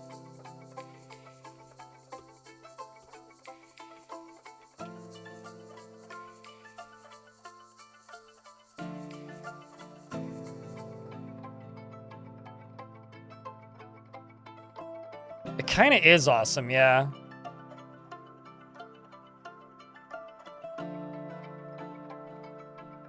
Wow. And the game crashed.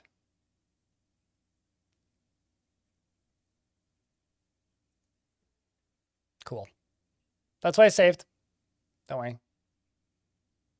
What OS is this? There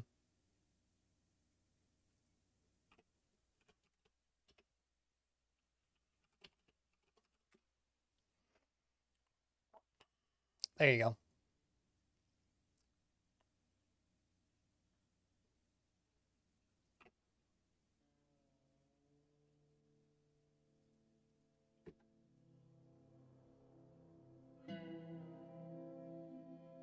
Yeah, I'm gonna start. I'll worry about it once it's like seems to have calmed down, but it's certainly not calmed down.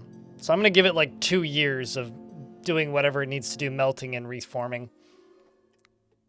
No, Wambler! No, get out of there, Wambler! You're gonna get wambled, Wambly.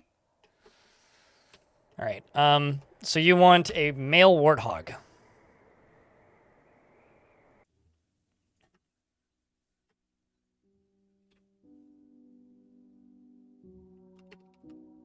Bane is very ambitious and always looking for a way to better his situation. He is a perfectionist and he's brave in the face of imminent danger. He tends to be swayed by the emotions of others and he has a tendency to go it alone without considering the advice of others. He is, of course, very humble and very grateful when others help him out.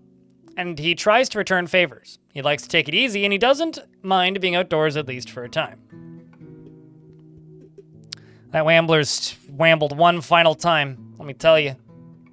Dreams of attaining a rank in society and personally sees freedom and independence as completely worthless, and thinks friendship is important. You've got a bunch of kindred spirits, but you still have friends in your life. Got caught in a snowstorm, had a drink without a goblet, cup, or mug, and I got caught in a snowstorm. Oh, we're back to this. Apparently restarting the game resets that.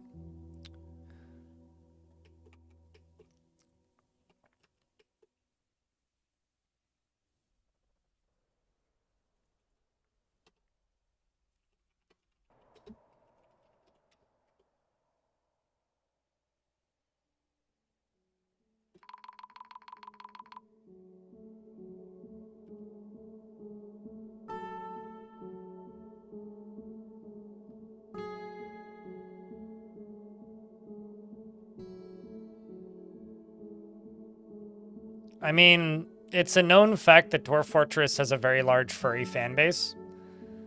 As somebody who is annoyed and spooked by furries, it's pretty easy to just say, hey, that makes me uncomfortable, and then they leave you alone. They're generally respectful, and if they're not, then don't hang out in that Discord server or whichever one you're in.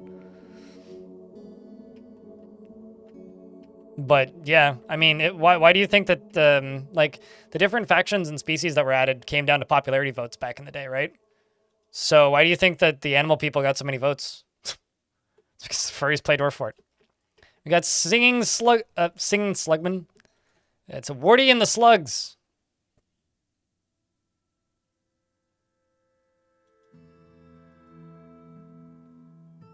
Nobody is free, and it is pointless to act as if you are. Oof, man. It's grim. All right, yeah, I don't mind this prototype, but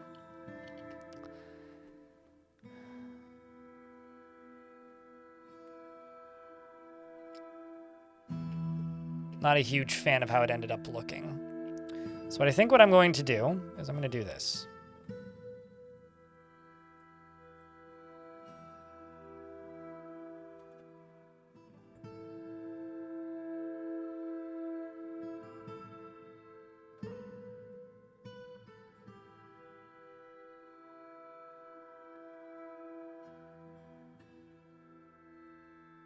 I'm just going to use these walls to like texture things. But I'm just going to dig the whole thing out.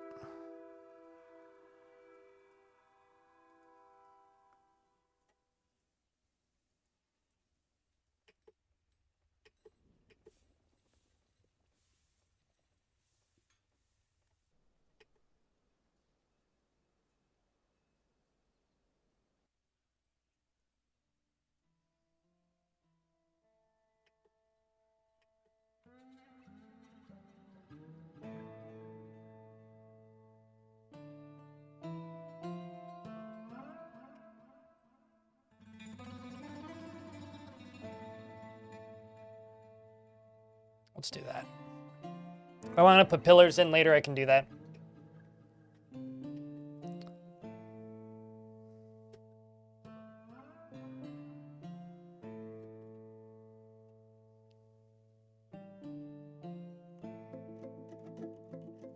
Keep that meme in the dumpster where it belongs. Sorry.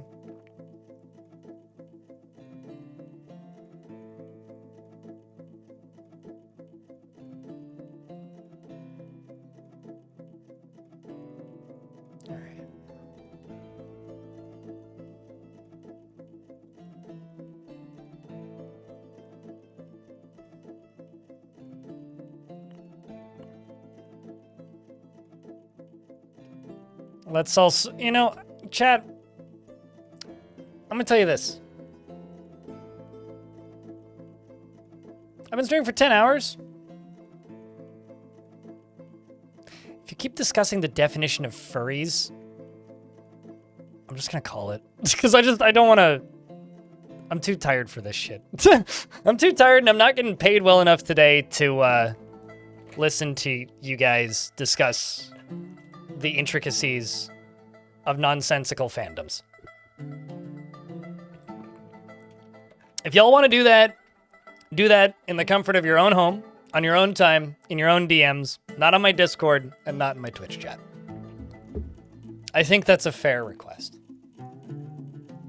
That's all. All right?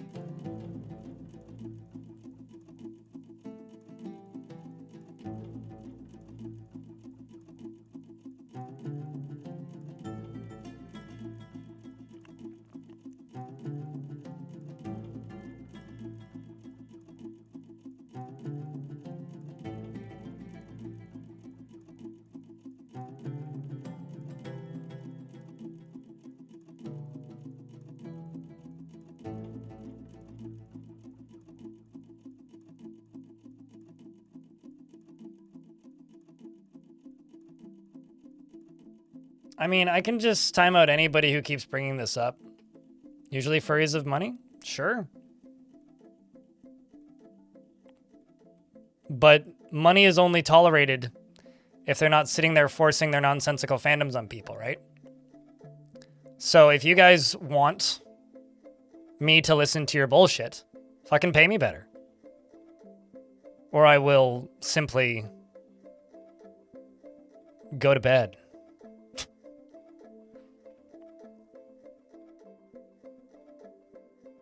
I love how this is a meme, Doogie. It's also about as true as just any hearsay on the internet. Some people have money and can afford their hobbies, and thus are more obvious that they have expensive hobbies.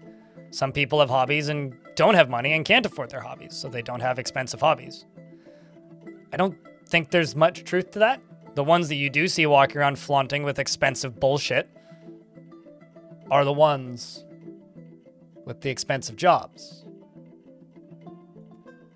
Anyway, chat, I'm gonna call it. I'm tired of this.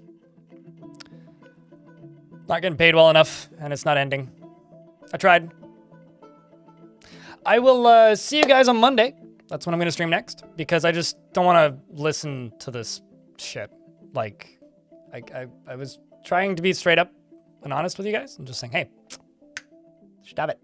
But you didn't, so I'm going to bed. That's what I'm gonna do. I'd be able to tolerate this on a normal day, but like, mate, I slept for about 4 hours last night, and about 4 hours the night before, and not much more the night before that, so. And I've been live for 10 hours. And money today was about half of what I made yesterday, so, you know. YouTube chat.